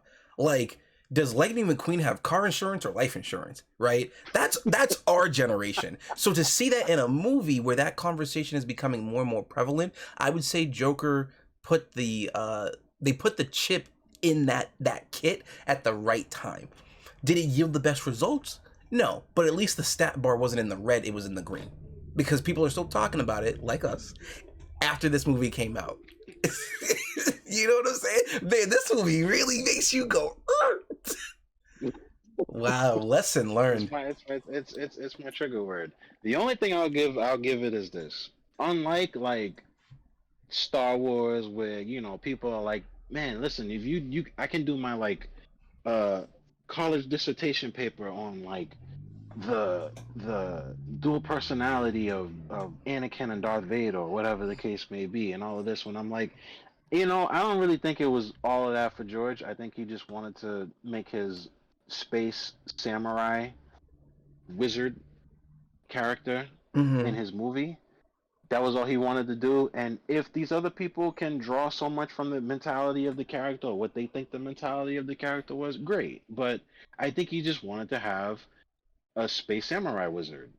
Joker made its movie for you to have those kind of conversations and dig into Arthur Fleck's psychology and dig into, what it would be like for a person like that to not really have the help that he needs and not be able to get access to, the help that he would deserve, or, the people around him, and ending up in such a bad situation and what that might do to a person. When you look at it like that, yeah, I can get down with it. And I think it does a good job at creating those conversations. Yeah, it's definitely an Arthur And movie before a Joker movie. I can understand yeah, why titling the movie and branding it off of what we know it as Joker, but it's like, who's gonna go see Arthur? If I heard a movie called Arthur coming out, I'm thinking it's Arthur the Aardvark from PBS. well, you'd have to explain like what it's about. Like what, like, all right, Arthur, what is it supposed to be about? Well, if you put it like Arthur, the Joker origin story, it'd be like, oh, okay. It's an origin story. Batman Begins is about the beginning of Batman. Or, what, like, okay, I can get down with this. You're not trying to bait me in with a Joker movie that's not about the Joker. Or maybe 15 minutes of it is about the Joker, but the rest of it is about Arthur Fleck. Fine, you know what I mean? Like, and no, like the title of see, the title of the Joker doesn't really like it wasn't that, but it was just like, why are we making at a time when they were trying to really push the villain sympathy agenda? You know what I mean? Cruella Uh-huh. got a movie, and all of these other villains are getting like Cruella doesn't need a movie to make her some kind of sympathetic villain. She wanted the dog so she could make coats. Right, but that's Disney following trends. Because again, no one talks about Cruella, right? Because you just know, right? That movie, unfortunately, will never have enough clout as Joker does. Whether that's Arthur Fleck or Joker, Cruella Deville from that live action just isn't on Joker's level, right? Now, if you take her animated No. portrayals, she's got a little more swinging power, but again, she's just a completely different IP with a different, no pun intended, neutered world compared to the Joker. Like the Joker cut his face off and then replastered it just to prove a point. Corella's never gonna get that level of crazy, right? She can have things that are implied, like skinning dogs for coats and stuff like that. But is Disney ever gonna show it? Hey to the no. Well, no, because they're But trying to that's redeem her, right. and that's what I'm saying. Like, there's some people that you can like. What they did with Thanos of making him like a villain, but like in his mind, he is like the hero of his story. He doesn't think what he's doing wrong, As with and you every can good kind of villain. understand where he's coming from, but he's just very radicalized, kind of like a Ra's al Ghul. Mm-hmm. You know, like you can get it. It's understandable, but then you have to realize like there's certain people that cannot be redeemed. Like if they wanted to make a redeemable villain movie or whatever, why didn't they give Harley Quinn her own movie? Instead, you lumped her in with the Birds of Prey, who are not the Birds of Prey, and you made a bomb. Well, maybe because they know that unfortunately Harley is never going to like she's never been like her own character. She'll have episodes where she's doing something by herself, right? But that's from like recency bias of like BTAS and maybe some Superman animated stories when they do crossovers. But Harley is just synonymously known to always be with the Joker. That was her Well, whole she thing. could be with the Right, Joker but that right now. I think she's with Poison Ivy, and her animated show was smashing it with right, her but and she's only Poison with Ivy. Poison Ivy because her outing with Joker bombed horribly. He's what kickstarts her story. Yeah, because he's what turns her into from Harleen Quinzel to Harley Quinn. But I feel like that is a more interesting. If you wanted to make a story about how this girl who got a psychology major and graduated and became like like a therapy for the criminally insane or whatever the case may be. Except her only flaw is she's a bit too empathetic, and she met a master manipulator who turned her inside out to be some kind of sacrificial lamb, thinking that he loved her or whatever the case may be, when really he doesn't care anything about her at all, and get these people to understand that Joker and Harley are not relationship goals, because that relationship is very abusive in every aspect. If you wanted to do all of that, I feel like that's a better story to be told than you trying to tell me a Joker origin story Well, on its own. maybe in the sequel, when it ends, they'll tease Harley. Well, she's in the sequel. She's being played by Lady Gaga, but it's a musical, so I will not be watching that one. Wow, you don't like Broadway's? Okay, I see how it is. I do not like musicals. No, Guys, this is and the final episode of the Rant-A-Way podcast. Just putting that out there. Yeah, and I'm not going for that one again. But no, I mean I get what you're saying. And again, I mean it kind of bringing that way, because this was supposed to be the gaming episode, but we done drove down the movie highway.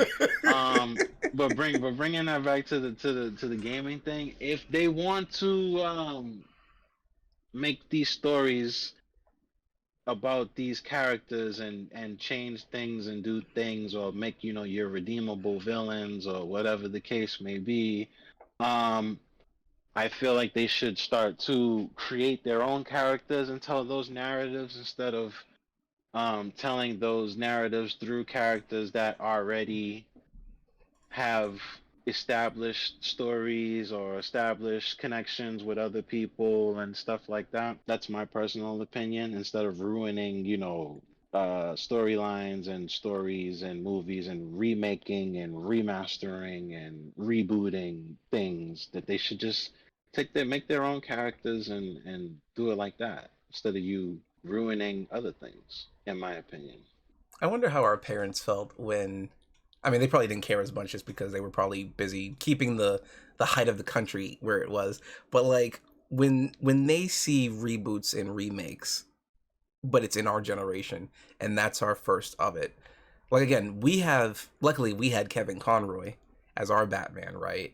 But to our parents, they had Keaton and Clooney and Madam West. She won't acknowledge anybody. But there are some else. people, but there are some people that have, and there are some people that were very disgruntled that, how could there be another Batman after this one, like James Bond, perfect example, right? There's been like 6 or 7 of them, okay? And when they get to that turning of the tide, how does that make the previous generation that lived through that feel?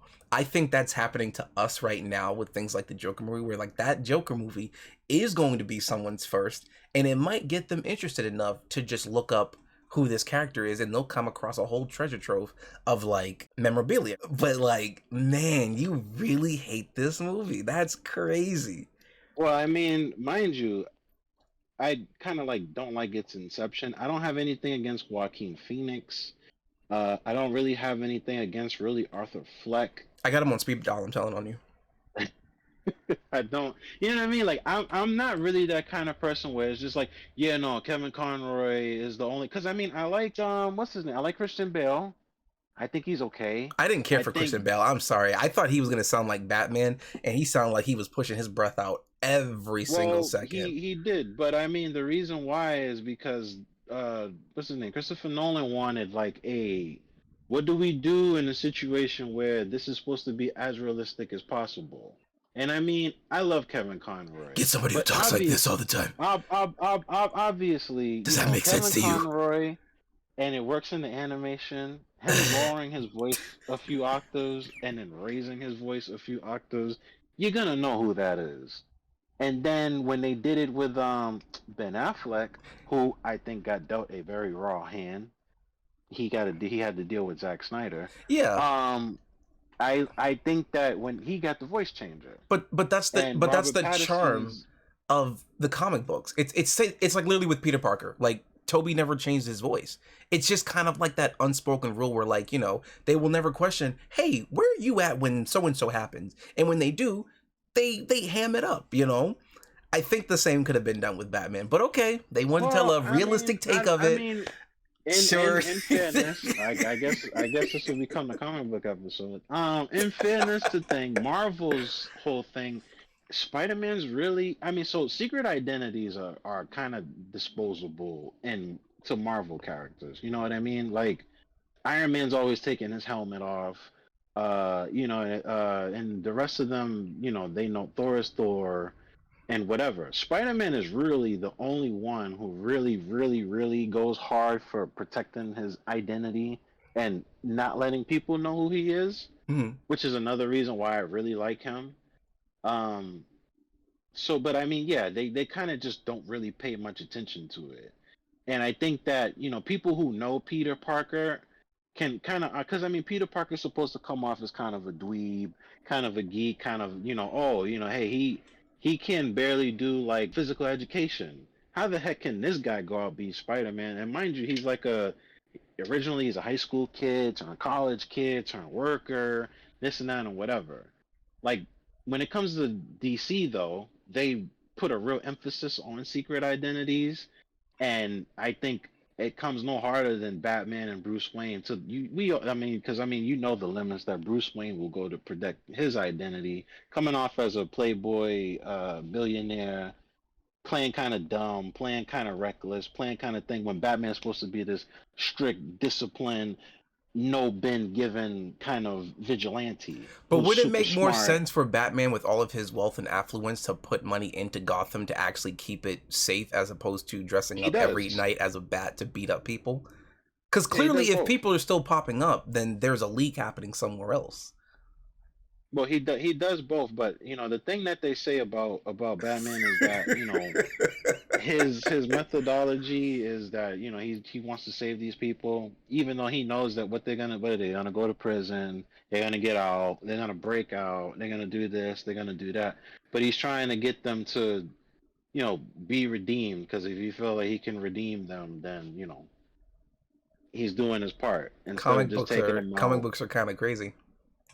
completely or whatever the case may be. But I mean, yeah, no. But what was originally we were saying, yeah, no, definitive edition of characters is like, no, I mean, I have no problem with any of the Batmans after, the real adaptations or the animations. Like I don't hear another Batman's voice and be like, "Oh, it's not Kevin Conroy. Yeah, that's not Batman." I'm like, "No, let me see how this dude does, how he portrays it. Can I believe him? I believe him. Okay, he's all right." So it's not really my hate for the people in the Joker movie or anything like that. I just didn't agree with it being made and then it being advertised the way it is when I kind of feel like it's false. Oh. So we So say all all that, that to say is that you all that really to like say, Baldur's Gate 3. yeah, and don't bring no clowns around me, man. So you bring don't no want to go clowns. see the It movie? Okay, got it. No, I don't want to see the It movie. Oh my gosh. No, I don't. I don't want to see the It movie. But we've gone way, way, way, way off the reservation. And the big bomb we got to talk about. We alluded it in the beginning. Oh my gosh, I totally forgot I about that, and we're an hour and 31 minutes in. All right, I guess we there will be no we episode in March, or excuse me, April. we went far away from it. Well, I mean, I don't know. Maybe we've done talked ourselves out of it. I don't know how much we got to say on it, No, but go for it, because we got to get to it. we might bombshell it. Let's see. We got to get to it. So the thing that caused the big detour in the gaming industry that popped up for our conversation, I had you look into it a bit. The sweet baby, the baby. Let's go. I The gotta resist. baby. So Sweet Baby Inc. is being exposed for being a consulting company that is, would you say, like infiltrating the gaming sphere, gaming I mean, if in the we're gaming going off companies? of the fact of how they got their teeth cut from like 2018's Fallout with like Sarkeesian and the Gamergate nonsense of the 2010s, then like sure, infiltration. But I see them as a narrative development company, but unfortunately, the type of narratives that they try to develop aren't gelling well with today's landscape of gaming. Nothing wrong with having diversity in video games, nothing wrong with people with diverse backgrounds working on different games that have varying results. But when you make that your entire personality and your reason to be, either you're not that thing and you're really just a fraud and a sham, or as Harry says it in the Amazing Spider-Man 2, you're a fraud, Spider-Man. It's just like, it's, I don't know, it's kind of like when someone says like, I'm a good person, I'm a good person. If you have to say that you're that thing, then it's probably evident that you're not. Okay. And I felt that with Sweet Baby Inc. in their earlier projects, before they became like a name that is just like on every outlet out there, they were just minding their business and doing what they thought was quote unquote right. But then, like anything that gets too big for their britches, they start feeling themselves. And then, boom, they crash and burn. So here we are now. Okay, so for those who don't know, I'm gonna try to read this real quick. Good luck. For those who don't know, we're talking about Sweet Baby Incorporated is an inclusion-focused narrative consulting company founded in 2018 and primarily working in the video games industry. Their list of credits includes Alan Wake 2, God of War Ragnarok, Spider-Man 2, Suicide Squad Kill the Justice League, many smaller games, and a bunch of bigger games as we're coming to find out. It is not atypical for games to have different aspects of writing either contracted out or reviewed by a consultation company, and Sweet Baby Inc. is one of many companies that does work in this space. There's a contingent of fans of video games who believe that a problem with modern games is that they're too woke and attempt to force representation or politics into games where it is otherwise unwarranted. And in recent months, these fans have realized that Sweet Baby Incorporated exists and provides work on several major games, many of which have been criticized for their writing.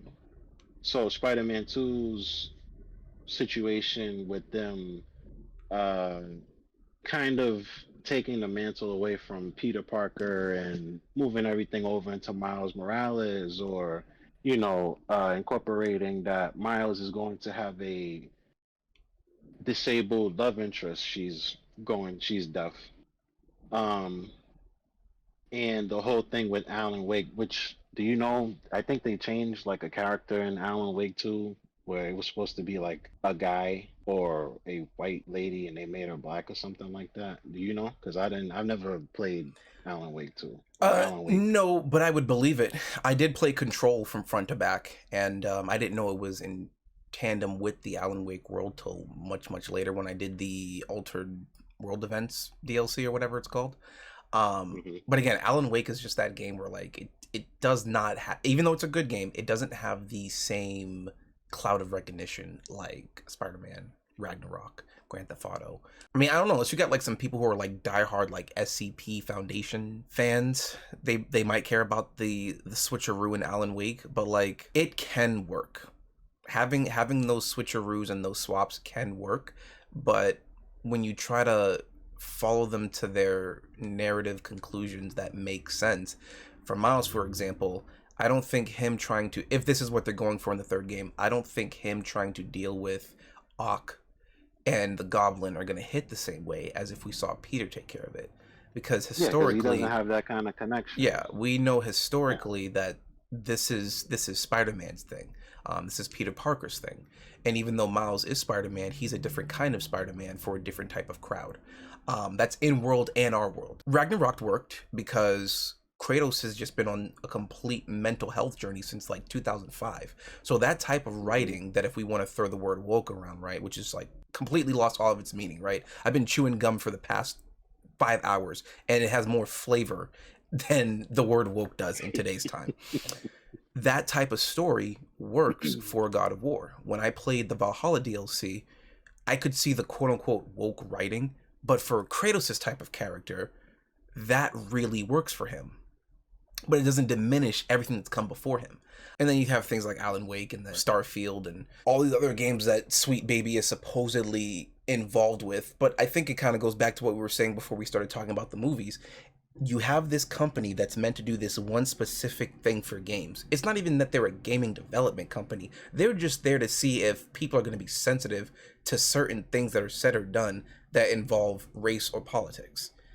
That Hmm. sounds That's like their they're, original. Yep. yeah, that just sounds like you're not a game developer, you're a psychologist and an analyst. You're Yeah. manufacturing that feeling of what someone should feel when playing a game. And if you've got to manufacture that feeling and not let the person just experience it as they are, wherever their head is at in the world, then like maybe that company isn't best suited for games. Maybe see how Sweet Baby does in movies or TV or indie or arts and crafts for like, K1 through K5, right? However, how the grades go. It doesn't work in the video game sphere. But because it's such a lucrative market now, and someone asks the question to tap into the normative market for this type of thing, it's been allowed. Yep, and they're a consultation group to the writers. So actually, they're supposed to be.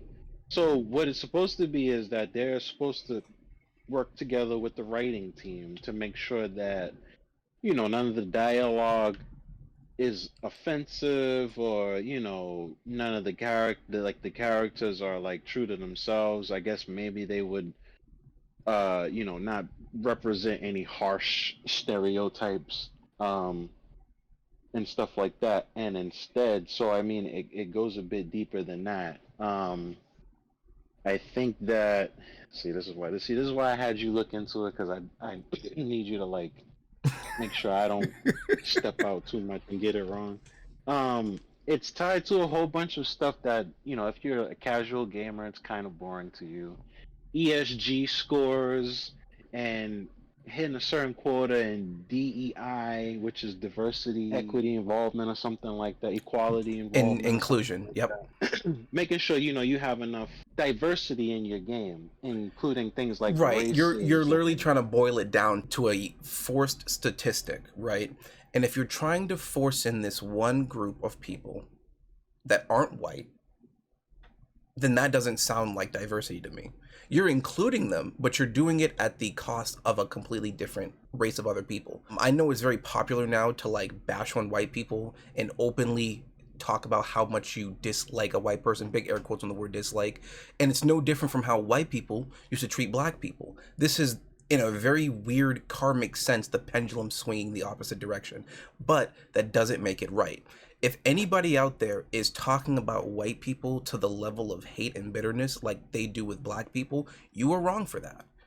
Bigotry yes, goes both ways. yes. Is it annoying of all the history that has been done to the ancestors of black people, and it's permeated through today's time? Absolutely. But two wrongs do not make a right. Three rights make a left, but that's irrelevant. You cannot be And bashing on. I'm gonna follow up on that Mhm. and drop a big bombshell here that I'm sure many people didn't know. So everybody, this is your exclusive. Other races besides white people can be racist. I know, gasp, shock, awe. Like, you know, there's people out there that believe that black people can't be racist, or other people can't be. Yeah, you can. When you're doing the exact same thing that you wouldn't like for it to be done to you, and you think that you are superior to another race, you're being racist. You can be racist, and that's what this company seems to not want to understand. So Yeah. when you're trying to force They're trying diversity, so hard not to when you're be trying to racist that force they're it, coming off as. yeah, that's what you end up becoming. And I mean, me and you are both black. You know what I mean? I've never really liked the, what do you call it? The token black character in a movie or in a game that is just there to be there. I'm like, why is he even there? You Yeah, know what I because mean? when it Like, oh feels well, disingenuous, that is the part where it feels like it's forced representation, versus where you have a character in a well-told story that just happens to be black, like Get Out. You tend to gel with it a lot better because it works on a lot of layers. yeah, because it's not just forced forced inclusion. I mean, if you want to start the conversation of, do people want representation in games? I mean, sure. I mean, I've seen you play a lot of like anime games where like you create yourself or a character in like your own in a similar image. Yeah, and Um, I didn't start doing that till recently. And I mean, it is cool to see somebody that looks like you, but I have no problem looking up to like people like Batman or Superman or any of these other characters and admiring what these characters stand for. I don't need to see a black Batman, a black Spider-Man, a black Superman too. You're like, hey man, I'd like to be like them.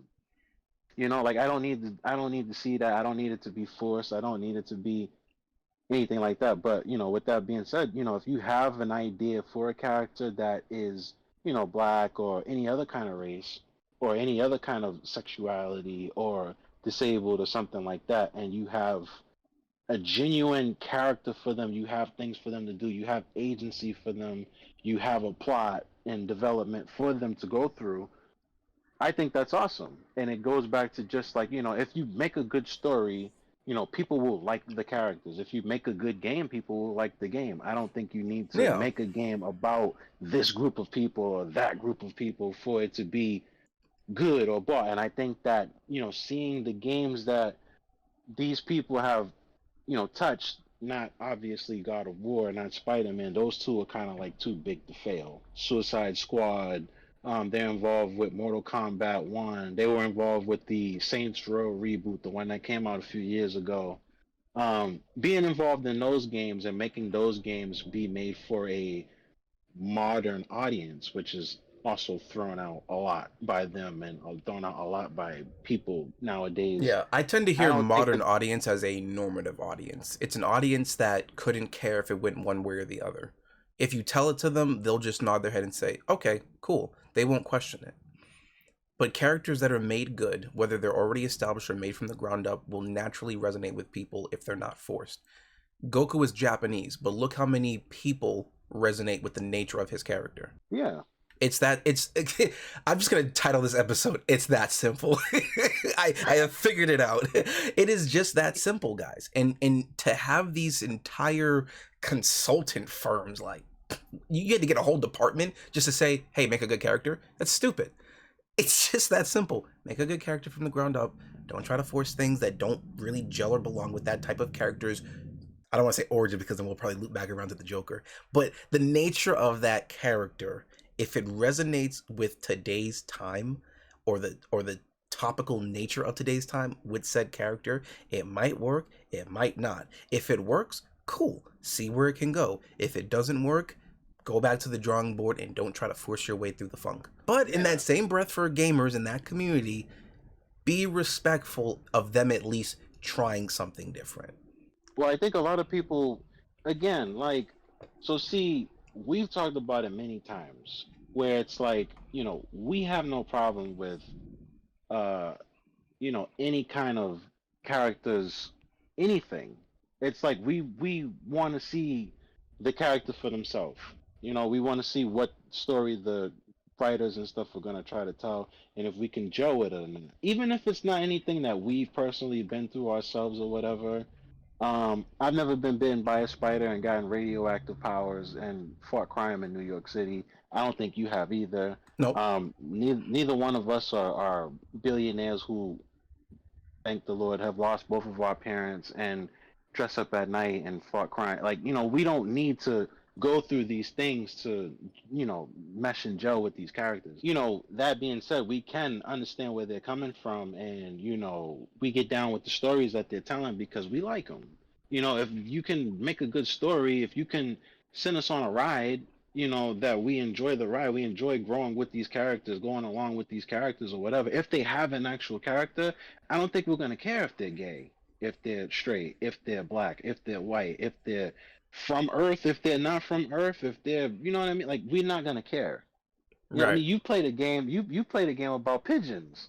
Legit, that game was tight. Yo, if you guys haven't played Heartful you, Boyfriend, play Heartful Boyfriend. And don't look up the you know, commercials. They do it no justice. you played a game about pigeons and you Bro, was my good. third So eye you just know what I unlocked mean. when you said that. Heck yeah. Pigeons, let's go. So I mean, if you make a good story, if you make a good game, like, I think that more of the rational, level-headed people are genuinely not gonna care. The inclusion that was forced in things like Spider-Man 2, I haven't played Ragnarok, but the inclusion that's been forced in like Spider-Man 2, I don't have anything against Miles Morales. I like Miles Morales, so I don't dislike him as a character. Thinking about it, when I think about it and when I pay attention to it, I don't really think that they did Peter Parker justice, and I don't really know why they didn't. Why they felt like I get you may want to go in a direction and try something. I just don't really agree with the call. It's kind of weird for you to set it up for Peter to pass the torch to Miles now because, like you said, in the next game, what's coming is not really Miles's responsibility to deal with the Goblin and Doc. These are all Peter's characters, and we're going to send Miles to go deal with them. This is Right. only the second Spider-Man game too, and Spider-Man's only really been active for a little bit. Now, if you wanted to make an older Spider-Man game Well, about hold passing on, the hold on, torch, because the Peter from Marvel's Spider-Man, from the first game, he's been Spider-Man for about 8 years. So 8 years he was he's been Spider-Man. Spider-Man for 8 years. So he's been around the block. But I Okay, I I thought he do was only Spider-Man for like 2 or 4 or something no like no no that. no. He's been Spider-Man for a while. But again, But if we haven't seen that. well, we haven't. Like again, when the game starts and they're getting ready to get Kingpin, like that was a long time coming. And it was because of the Kingpin's removal of the city is what causes everything else to happen with Shocker getting out, Sinister Six, Doc Ock. Well, Doc Ock was already a fine story on its own, but that adds into it as well. And then they're setting up the Green Goblin for both of these games. So who knows? Maybe by the time the third game does happen, they'll have Miles try to tackle it a little bit, and maybe he'll realize that through that he's not ready to be Spider-Man to the level that the OG Spider-Man is, and they may find a way to bring him back. Because the way the second game ends, it's not like he completely just says like, "Hey, you're gonna be Spider-Man now. I'm off, kumbaya." But he's like, "No, I'll still be around, but like." Yeah, he's gonna take a break. He's Yeah, taking a he'll break. take a He's break. taking So a I would step have back. reason to believe that just if we're going off of that and going into the next game, Peter will most likely come back. Because as of right Yeah, now, he's we've got to had come this. out. When Spider-Man 3 drops, it'll be 4 Spider-Man games. If we're also counting Miles Morales, so we've had good tangible time with these characters. So it will be interesting to see if this third one's going to be the final or if it's going to be a fourth. But I'm interested to see where it goes. Again, I prefer it if, Peter deals with these two just because we have been emotionally invested with them since 2018, I believe. And it'd be nice to see that bow wrapped with these characters. But if they let Miles take a crack at it for a bit and then tag out, that'd be cool to see too. It's not the best ride, but it's an interesting ride and I'm engaged. And that's what matters at the end of the day. If you, for someone looking for entertainment, is engaged, the job is done right. It is that simple. Yeah, it's that simple. You gotta, you just gotta tell the story. But getting back to the baby. So Let's go. what recently popped off with them? I think about maybe a weekend ago. A Steam curator group, and they created a Discord channel. They created a group called Sweet Baby Ink Detected, which almost exclusively found games Sweet Baby Inc. was credited on and reviewed them as not recommended. And the group had, I think, at last, I didn't check it personally, but I've heard they've gotten over 200,000 followers on the Discord channel, Hmm. and they took like the tool, so it's like a filtering tool that will tell you on Steam. You can put it in and see which games have people from Sweet Baby Inc. or which games Sweet Baby Inc. are accredited to and worked on or Oh, that's something cool. like that. Yeah, so I you can hope that you can doesn't fall into tell. the wrong hands.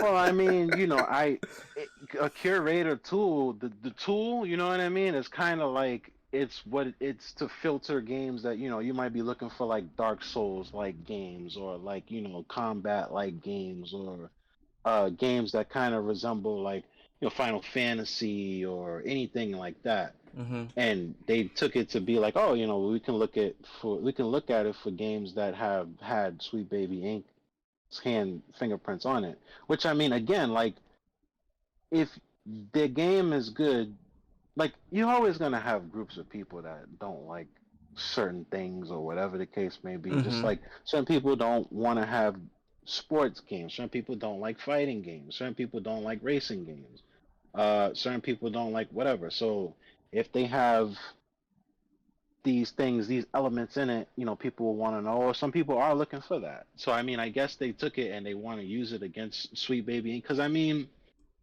I can kind of get where they're coming from, where they don't really want these politics and stuff in the game. And Mm-hmm. again, it goes beyond, like, it goes into uninteresting territory, because I mean, we don't really care about things like ESG and DEI and stuff like that. Well, But I it's mean, not that we don't care for it. It's just that we see it for what it is, and we choose not to take the bait.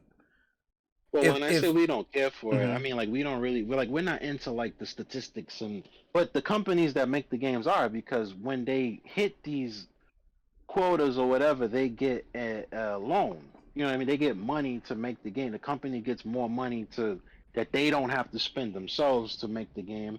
They get loans for hitting these diversity check marks and whatever. So for companies, it's about money. Oh, more money for us. That's money that we have to spend. Let's just put this crap in our game, make our game, do what they tell us to do, and whatever. But you see how that kind of thinking, that kind of methodology messes up the game, because it's like now you have to put this stuff in the game. You got to shove it in there, Right. even if it doesn't really have anything to do with your game. You know what I mean? Like, it's not necessary. It's not really needed. It doesn't come from the heart. So the people who are happy, like, oh yeah, we got like, you're not getting it from the heart. Me as a black person, I would love, like, you know what I mean. If you're gonna tell a story about black people or whatever, do it, but do it like, let that be the purpose. Don't do it because, yeah, I'm getting this 400 extra 400,000 or whatever Mm-hmm. to tell this story that I could really care less about, because you're not gonna do it justice. Yeah, because it's gonna show that you're not being sincere about it, and it always goes back on the saying of like the righteousness will never have to stand on fear. Like if you know what you're doing is gonna be good and it's done with the best intent, um, and you have good intentions behind it, that's gonna show through your work. Um, so it sounds like this super duper uber powerful filtering tool is doing just that for people. They're looking for a specific set of games that have either these many things in it or these less of things in it, and it sounds like the baby is mad about that. But again, if they really think what they're doing is right, why do they have to be worried They about wouldn't this? care Right. if they You think they know, get the tech at least right. that's how I'm Yeah. seeing it, like objectively. I don't know, maybe there's something there that I'm not seeing, but it's like, again, with this company, if you're trying to be respectable about showing representation and diversity and all these different things, and you're mad that people have a filtering tool to show where you've been at in certain games, it's kind of like a double-edged sword, because now people know which games you specifically worked on, so they don't have to go through all this other rummage of other games that don't have you in it, and they know where you're at. Or if they're not looking for you, they have the other set of games on the left side where they know that you weren't involved in. So it just takes the hand, it puts it in the right, and then it separates it. That's how I'm seeing it. Yeah, because the games that they've proudly taken credit for is God of War, Spider-Man 2, Alan Wake, Suicide Squad, uh, and they've got some client lists like that they posted on their page and stuff like that. But some of these other games, they didn't they didn't have, they didn't proudly advertise that they were involved in. Like, they didn't proudly advertise that they were involved in Mortal Kombat 1, that they were involved in um, a few other games that they were involved in. So they were obviously moving on the sneak with a few of these games, or that they didn't want, probably advertise that they were involved in these games, or that maybe the company didn't want them probably advertising Maybe. I some don't of know these if I would games. say it's a sneak, but I do remember Mortal Kombat being released around the same time Spider-Man, right? Mortal Kombat came out, yeah, last, like, I think last September-ish, I want to Yeah, it say. was it was definitely like in the same like bailiwick of Spider-Man 2, and everyone was just more into Spider-Man because again, it's single player, it's narrative driven, it's narrative focused, and obviously you're going to have your gameplay in between all of that. Whereas with Mortal Kombat, you kind of already know what you're getting.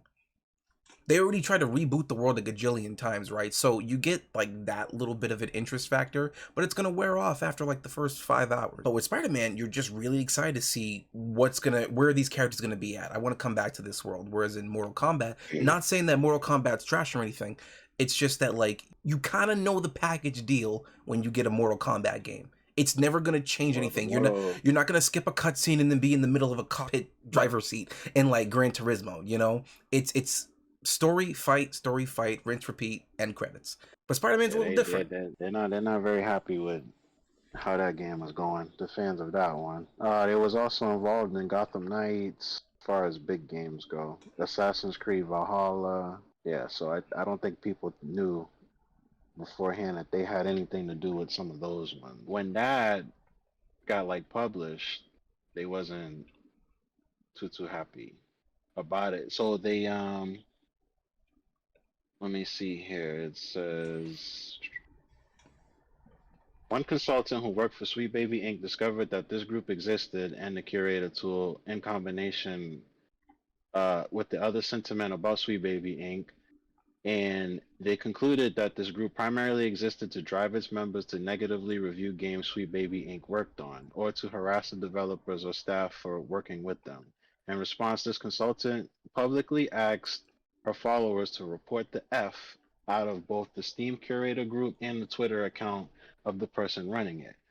This backfired in the sense that it drew a larger amount of attention to the curator group, and there was not any visible, obvious harassment in the curator group to immediately justify a report, and led to the people who disliked Sweet Baby Inc. to conclude that they were trying to engage in a campaign of censorship and attempting to hide their influence in the gaming space. Most of all of this, along with the screenshots of the Sweet Baby Inc. detected Discord, where the users are repeatedly encouraged to keep things hush hush due to the presence of onlookers, discussions with the members of the Discord, and interviews with Sweet Baby Inc. employees were posted in a Kotaku article that went up a few days ago, which is the biggest mainstream press this firestorm has gotten so far. And then it says in the article, Kotaku is comparing this to Gamergate, and this is something like Gamergate 2 ish, kind Oh of like my related to gosh, the sequel. that. Well, that's unfortunate that it's gotten so much of a runaway train that it's, I guess, now a Gamergate too. Um, Remember when I talked about the video game crash of 1983?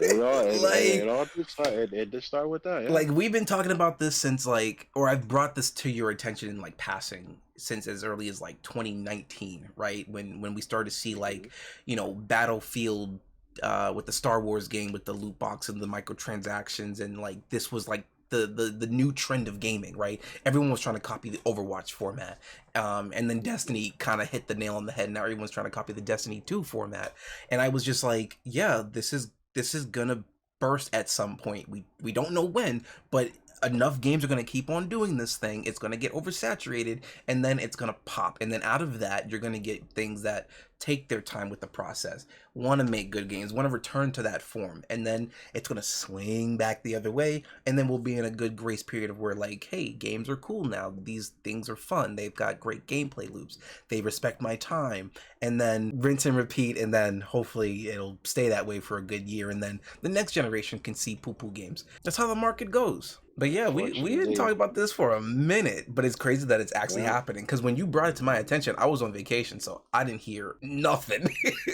I was taking care of my dinosaurs in Jurassic World 2 and doing streams at like 1 in the morning. So honestly, hearing it now, this is surprising and sad at the same time, because like the fact that it's gotten this bad for it to happen again.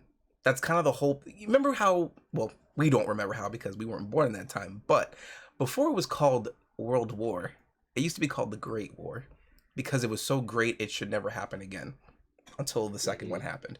It's kind of like that. And it is sad to see, because both sides want the same thing. They want a good product. But how they go about it, everyone's stepping on each other's toes. Sweet Baby's Well, that's being the thing. coy So I about don't, it. I don't know if Sweet Baby wants a good product. I No, think that they forget the just baby. want, I'm talking about the people on the ground floor that make the video games, that sit in front of their computers and code these things from sun up till sundown until oh it's time for yeah, a release date. yeah, I think they hmm want a good product, obviously, right? No one's going to sit there and work on something for 10 years just to be like, oh, it flopped. I'm happy. No, right? But right, the devs want a good game, the people want a good game, and these outside factors that fund both sides are kind of messing everything up in translation. And that's yeah, and that's sad. absolutely. It's like we're like proxies in another war. And Yeah. that's what's more frustrating about it is that, they have to ruin our thing. Because, I mean, here's the thing, right?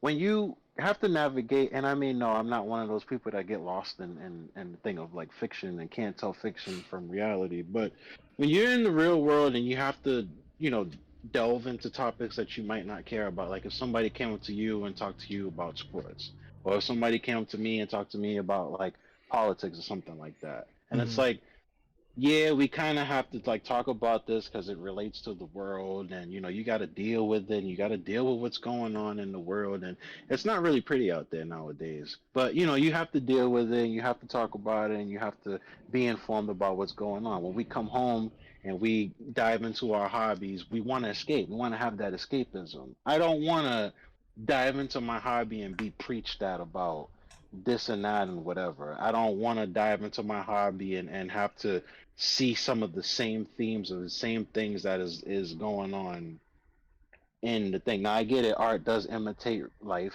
and you can have stories based on reality, but to have all of this force and stuff, like I get the messaging and stuff and apply it from things of like Ghost of Tsushima and like you said, God of War and Kratos is, diving into things where he's actually examining and figuring out his mental health and stuff like that. Like that's fine, but I mean, I don't want, grand politics of the real world diving too much into the game either. You know what I mean? Yeah. If anything, we as the individual slash gamer in this case should be like, we should come to that when we're ready. When it's being, like you said, forced into us or preached into us, there's a bit of reluctance that comes with that. And sometimes something will, grab you by the shoulders and say, like, hey, I got a message I want to tell you, listen up. And sometimes it can be good, right? It can be an interesting ride that you're very reluctant to at first, but then you end up opening up to it. Um, but that happens so far and few between that most people are just kind of like, no, I'll get to it when I get to it. Um, and that's kind of where we're at now. Like you said, things are super political out there, and it's bleeding into your home, which is supposed to be your place of sanctuary, your place of mental safety, and you feel like that's being encroached on when it's no different indoors as outdoors. That can be very annoying. So I agree with you on that. Yeah, I say nowadays, I'm like, you can't even put your head in the sand and be ignorant, because now they'll stick their heads in the sand and shout at you there too. So it's Bro, the like, sandworms down there, man, they're a type 5 civilization. It's you crazy. you literally can't get away from it at all. And I feel like, yeah, I think that the people who just want to, turn on a thing and swing around in New York City, slinging web and jumping around and fighting crime, whatever. You can't get away from the things of the world because it's in there too. So I mean, yeah, this thing and the way like they force themselves in, because I mean, I think you heard that the CEO or whoever runs it, how she uses her techniques to get consulted in on these games and stuff like that and be a part of it is a way of saying, oh yeah, well, what we do is we tell them, or I encourage you to tell them that, you have ideas and you want to be included in on this process, and if they're not really trying to hear it, then go to your marketing team and, tell them how much of a firestorm this is going to be if it gets out that you didn't do this and that, or you didn't include this and that, or kind of like we said, Anita Sarkeesian, whatever. I heard she went to what's it called, CD Project Red, and kind of went to them and was like, hey, um, I'm available if you guys, want, to consult me or whatever. If you want, I can be there for you guys because it would be a shame if anything went marketingly wrong with your game or whatever. It's like subtle kind of manipulation, extortion. Like, hey, you Yeah, better and let me again, in, otherwise it'd be a shame and if if this and if Twitter that's and tirade if messed up the that's the game. intent of how one tries to get themselves into the space, then I'm sorry, but you've already failed. There, like, I don't know, it's just so weird how like big business is conducted, where it does feel like this sleight of hand, or you play it very close to the chest, but it's like, I'm not saying to just, wear your heart on your sleeve and get done in by everyone that comes your way, but it's like there is just as much respect and power and skill of being honest as there is as being deceitful, cunning, and like devious. But it's just so weird because if like she came to me like that in my business, I'd be like, no, I'm all set, thanks. Like, or Yeah, I'll ask but for I like mean, other referrals, but I don't know. I'm not big business. I'm just I one mean little it dude. it because it worked with Naughty Dog. Because I mean they. So have you ever played Uncharted? The Uncharted games? I actually have all four, but I haven't played them yet.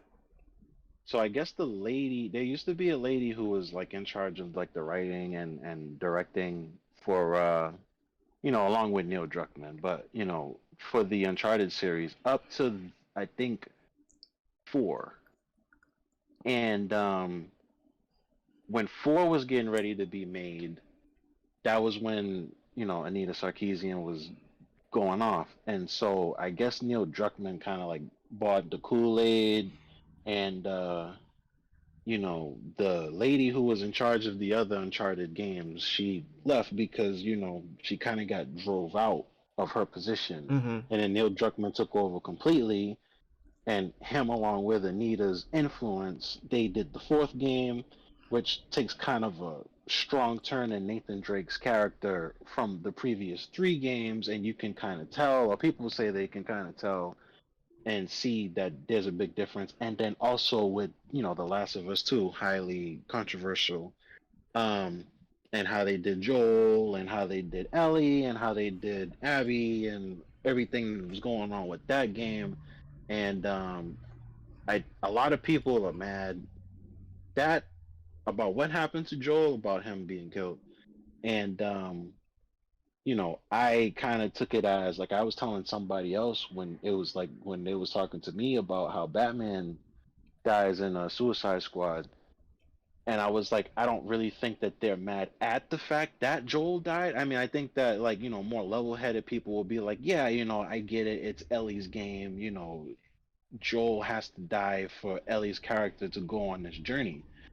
That's fine. That's a narrative focus or whatever the case may be. I think that they're mad at the fact of how Joel died. I think that, what rubbed me the wrong way when Suicide Squad and what I felt a lot of people was mad at is not that Batman died. I think it was like how he died. Because if we go to anime for a second, Naruto and Shippuden, Jiraiya has to die for Naruto to get that bit of character development. You know what I'm saying? Like it Mm-hmm. had to happen. But in him dying, he didn't die in a way that was uncharacteristic for him to die. You know what I'm saying? Like Right.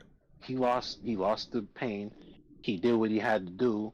He got the message back to Konoha to tell them about what he was trying to tell them about, but he didn't do anything out of his character. Like he died how he would die, how he been saying, as a shinobi, you're not judged for what you do. You're judged by like how you go out, what you did when you go out, and whatever the case may be. And he went out to help his village, help the people he cared about get important information.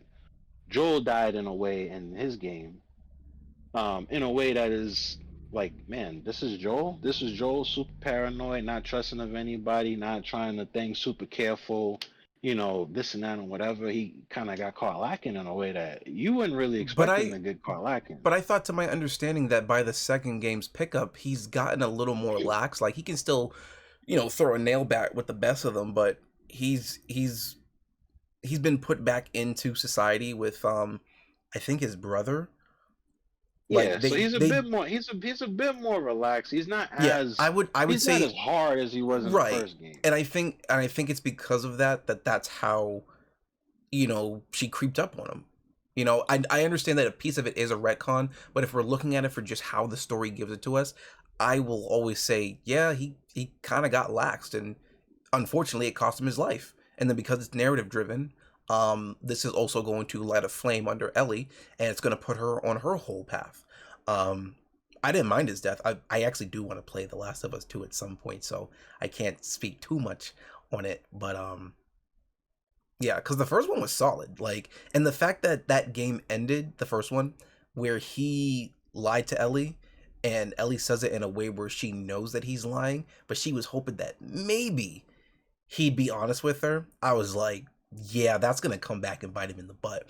I didn't think they would go and do it in such a brutal fashion, but I was like, ever since I beat the first game back in 2020, it was like the first time I ever played it. I was like, wow, like it's been a minute since I played a game where like it ends in such a way where I'm like, yeah, that's gonna come back on the good guys. You know, big air quote, right? Good guys. But to see it happen like it did in the second, I was like, dang, like oof. Well, the thing that I've always like I've kind of admired about The Last of Us, in between all the controversy, is that kind of like Game of Thrones in a way. It Hmm. really kind of doesn't paint the world in such black and white colors. Is there's a lot of gray, and there's light gray, there's dark gray. There's a lot of gray in those areas where you're navigating. Like Joel, like you said, does he have good intentions? Sure. Can you say he's a good guy? I don't know about all of I mean, that. he You definitely know, didn't want to Ellie. lose Ellie again because let's be real, that's basically his daughter now, and he wasn't about to Yeah. have that happen twice. Him losing his actual daughter is also what kickstarts this entire thing. So to have Right. that happen twice, it's like no. And then that girl who was the leader of the group, I forget her name, but she was the black girl with the ponytail, and she's like, listen, whatever you think you went through, it's nothing compared to what we're going through. Just like humanity as a whole. And to hear her say that and try to make it a and B to Joel's whole struggle that we played through, it really shows you that what could be very important to you is just a stepping stone for someone else. And there was something about Yeah. that level of realism in a video game where again you could lose somebody by like the X hour was really interesting to see. Only for him to come through all of that and then have the gall to lie to her because Joel thinks what he's doing is good, but to Ellie, she's just kind of like, I just need to know that can you be honest with me? And that like she lost her best friend in like the DLC to the virus. Ellie has survivor's guilt to like the highest degree. Lost her first love interest, kind of akin to how Joel lost his first girl. And you can see the parallels between these two characters, so why wouldn't they be trusting of each other? Only for Joel to say, yeah, no, it's all good. They found a cure. It's gonna be okay. Me seeing Hmm. that the first time, And I was like, yeah, he something's gonna happen if this game continues. Because I don't think the second one was announced as of that point. But no, no. yeah, I was very surprised that that's how they were gonna end it. But it was a really good ending. It's those type of endings where you go like, dang, I gotta watch that again, or like I gotta play it again. You know, it was one of those type of games. And again, Hmm. to see it how it played in the game, just for that segment alone, I'm super invested in. Yeah, And and it leaves honestly, you on the hook for the second one. yeah. I would definitely need to see like how the game explains like what happened after he killed. I think her name started with an M. I think it was like Marlo or Merlot or something, or Mhm. Marlene. I need to see like what happened after he killed her because again, him doing that also created a cascading effect for other people that would then become key players in The Last of Us too. Yeah, so I mean, I don't think that's what I'm saying. I don't really think that the problem people had, like, I think that they're mad at it. Like, they get mad at it, but it's like they're not understanding that they're not exactly mad at that. They're just mad at how it went on. Mm-hmm. Um, I don't think that they're mad at Abby killing Joel. Like, Mm-hmm. I don't think that that is exactly what is triggering them. I think that it's how. I think that they feel like Joel maybe should have went out in a different kind of fashion, and then I think that a lot of people, it was a very bold. It's a bold move of you to make your audience like try to sympathize with the person that just killed their beloved protagonist. You know what I mean? So I mean, it's like that's very Well, I bold of know you, they have Naughty you Dog. play as Abby, but I don't think it's right after he she kills her, right? Not right after. So and I don't want to mess it up for you because I know you still got to play it. But Yeah, don't spoil it for me. But and I don't think she I plays. can't I can't spoil it for you because I haven't seen it all Uh in huh. complete succession. Uh So I huh. don't even know for sure. I believe you play for Ellie for a while after that happens, and then I think like Ellie gets to a point, and then they kind of leave it on a cliffhanger, and you cut away, and then you start playing for Abby, for a few hours, Oh yeah, and then I I'm think you fine with get that. Abby to a point. Then you get Abby to a point, and then you're back to Ellie, and then you get Ellie to a point, and you're back to Abby again, and then I think you finish it off with Ellie and something like that. So it's like it's very bold of them, but it's bold. You know what I mean? It's Yeah. bold of you to have your audience play as somebody that just took out the protagonist of the life. You know what I mean? Which was a GTA 5 move, which makes people mad when Trevor takes out Johnny. You have the GTA Oh 4 yeah. DLC where you play as Johnny Klebitz, and you see that story and whatever, and then you just have Johnny die in a cutscene. It's kind of just like, wow, yeah, this guy was pretty, he was a tough guy. He was a Right, cool guy you but play with in compared the to somebody DLC. else, he just unfortunately Yeah, wasn't the Trevor, bigger Trevor, Trevor, fish. Trevor just knocked them off. But I mean, you have to take into account like, well, he got into the drugs and Ashley kind of took him down, and he went down a bad path. You have to explain that to yourself, which means you have to be of rational mind. But I mean, and that's why, I don't know. I don't really know how people feel about Trevor. I know some people like him. Some people don't like to play as him. Some people don't really like him. Some Hmm. people are just like, whatever. He's not like Franklin, and not which I think is everybody's favorite, and not like Michael. Um, so yeah, no, Abby kind of gets that, but I mean, I don't know. I feel like they get mad at how the person gets done, not at the fact that they get done. Because I mean, if Joel goes out in a blaze of glory, fine. Right, Johnny went out in a blaze but of some glory, people fine. tend to really love that idea of a blaze of glory. Like it's all glitz and glam and hurrah. But unfortunately, life is not like that. People get killed in subways, under bridges, get thrown into like bodies of water, and you're never heard of again till like X amount of days later till they find you. Like you said, world's great, right? With a lot of blood spilled red in it. It's I don't get that sentiment of like, oh, Joe's got to go out like guns ablazing akimbo. It's like some other random game, sure, maybe, right? In another timeline, but in this timeline, the dude got caught because he was slacking. He got too comfortable, Yeah, made a lot of quote unquote bad choices that were going to eventually catch up to them. Like again, he was holding the antidote to humanity's survival, and he chose to withhold that from himself because of something personal. While it was very unfortunate, and we understand why, but it's like for the greater good and betterment of humanity, you're gonna it's axed upon you again to make that tough decision, and he couldn't do it. Consequences will yeah, be mad. But it yeah. was He interesting to see chose, the story take that approach. yeah, yeah. He chose the life of the few over the lives of the many. Which I mean, I if it was me, I would focus. I mean, which they did in a bit in a way. I would have focused more on this game being about the fracturing and maybe the repair of the relationship between Joel and Ellie, which it kind of does, except you can't really repair a relationship in which one person's gone. You can and you can't, But but we're mostly linked in our heads to do it while the other person is still alive. But I do get what you're saying. yeah, because I mean, you like the things that you say to somebody, you feel away, and then you say those things, but you don't really think about like, well, what happens if I don't see this person again? Because you're mad right now. Right. So you say those things, and then you just like whatever, like I'm mad. Right. And then Now if you calm down and you think about it, you might be like, yeah, maybe I was a bit too hard. Maybe I can understand where they were coming from, whatever, whatever.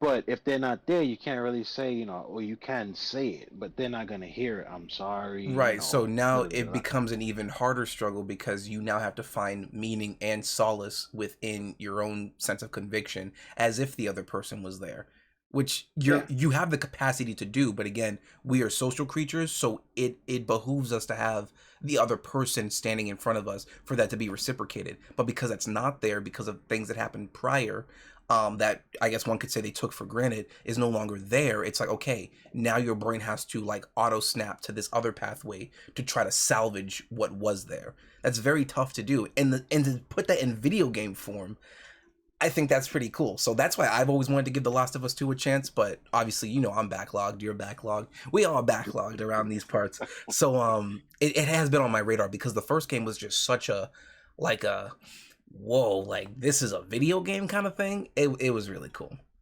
And the fact it's a PS3 yeah. game. I was like, how have I been so late to this? Like I've had that game since I bought Mhm. my PS4, and that thing came with it as a downloadable link.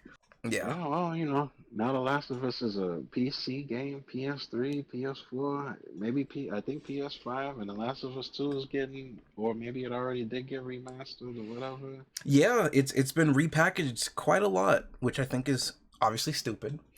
So I will be looking meticulously at which one is just the base game, and that's all a brother needs. If not, I'll just go buy the game physical. Like, it's that simple. But yeah, no, The Last of Us 2 was definitely the game when it came out. So all that to say, man, tell your loved ones that you love them, and if you get into fights with them, fight them. But then, tell them, you love them, understand where they're coming from. After that, too, gotta Yeah, understand where they're coming from. go hug your cat, and then go watch the Joker movie together.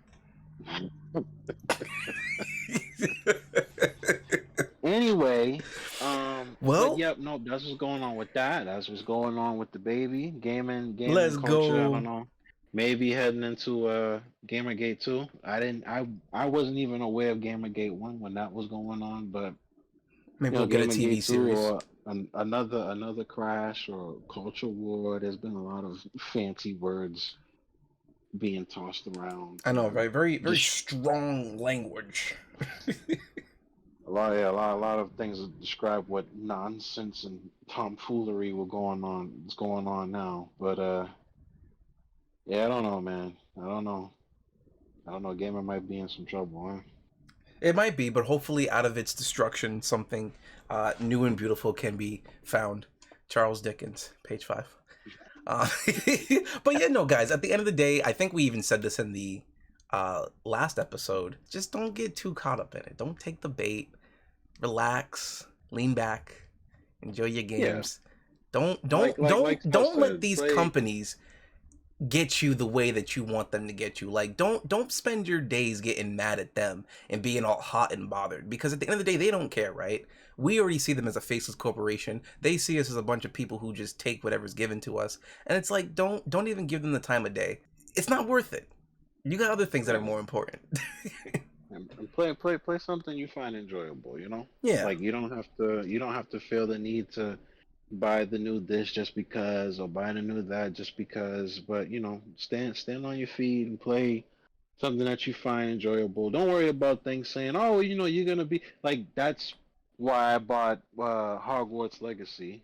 I'm not even a really like a Harry Potter fan, but just the fact that people are gonna try to, oh, if you play this game, you support homophobia and this and that or whatever, because J.K. Rowling, even though she doesn't have anything to do with this game, it's her. Like, man, people have been waiting for a Harry Potter game since forever, since before yeah, I even knew the thing existed. They wanted an open world Harry Potter game where they can go around and do their thing, and they got it, and they shouldn't be shamed into buying it and playing it and whatever they streaming it or whatever they wanted to do with it, man. Nah. And I mean, the game was solid. So I mean, that's all that really matters. The game was solid.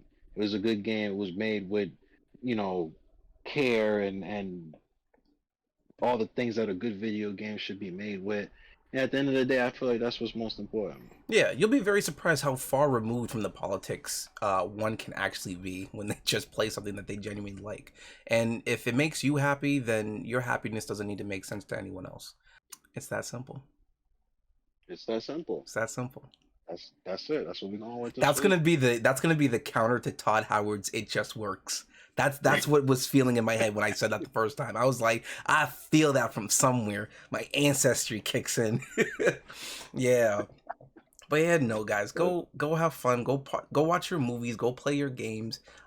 Go spend time with people outside. Right? That's just as important. What's that saying? Touch grass. Touch I hate grass. that shit, yeah. Go But cut yeah, grass. Go look at the sun. Like, again, if it makes you happy, forget what the big wigs say. Do it because it makes you happy.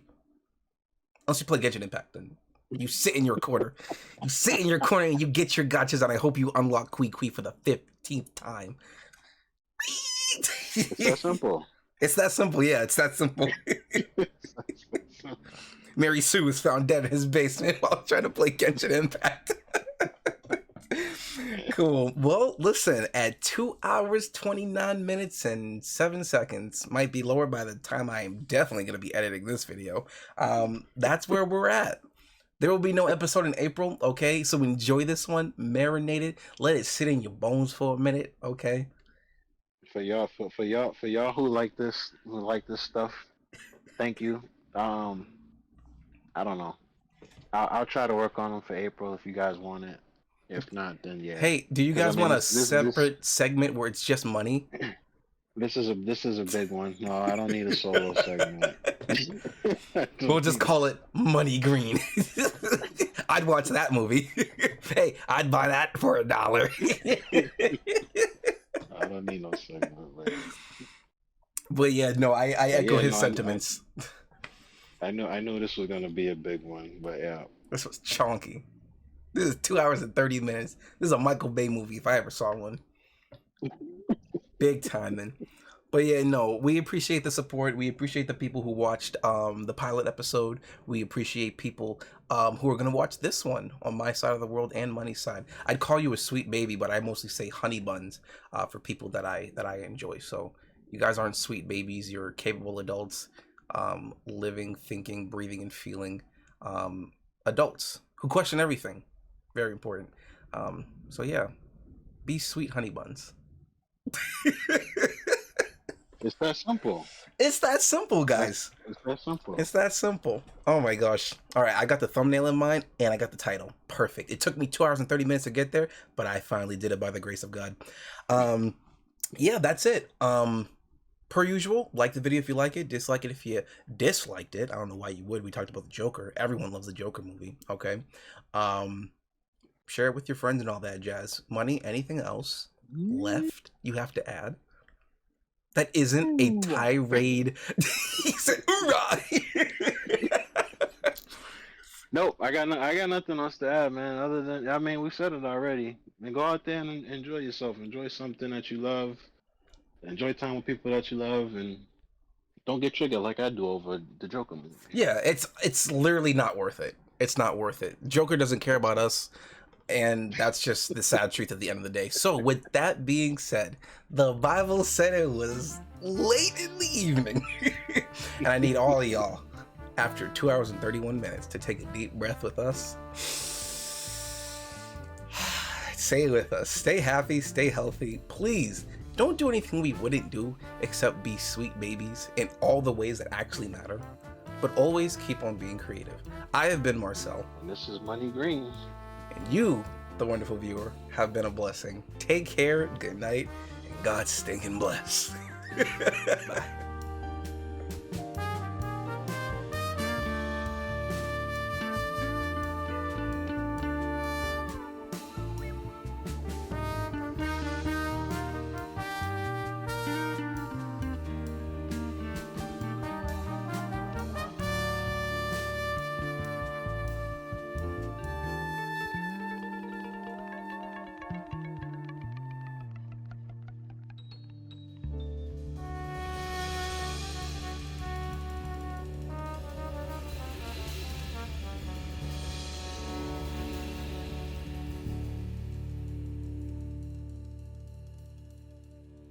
How about a joke, Money?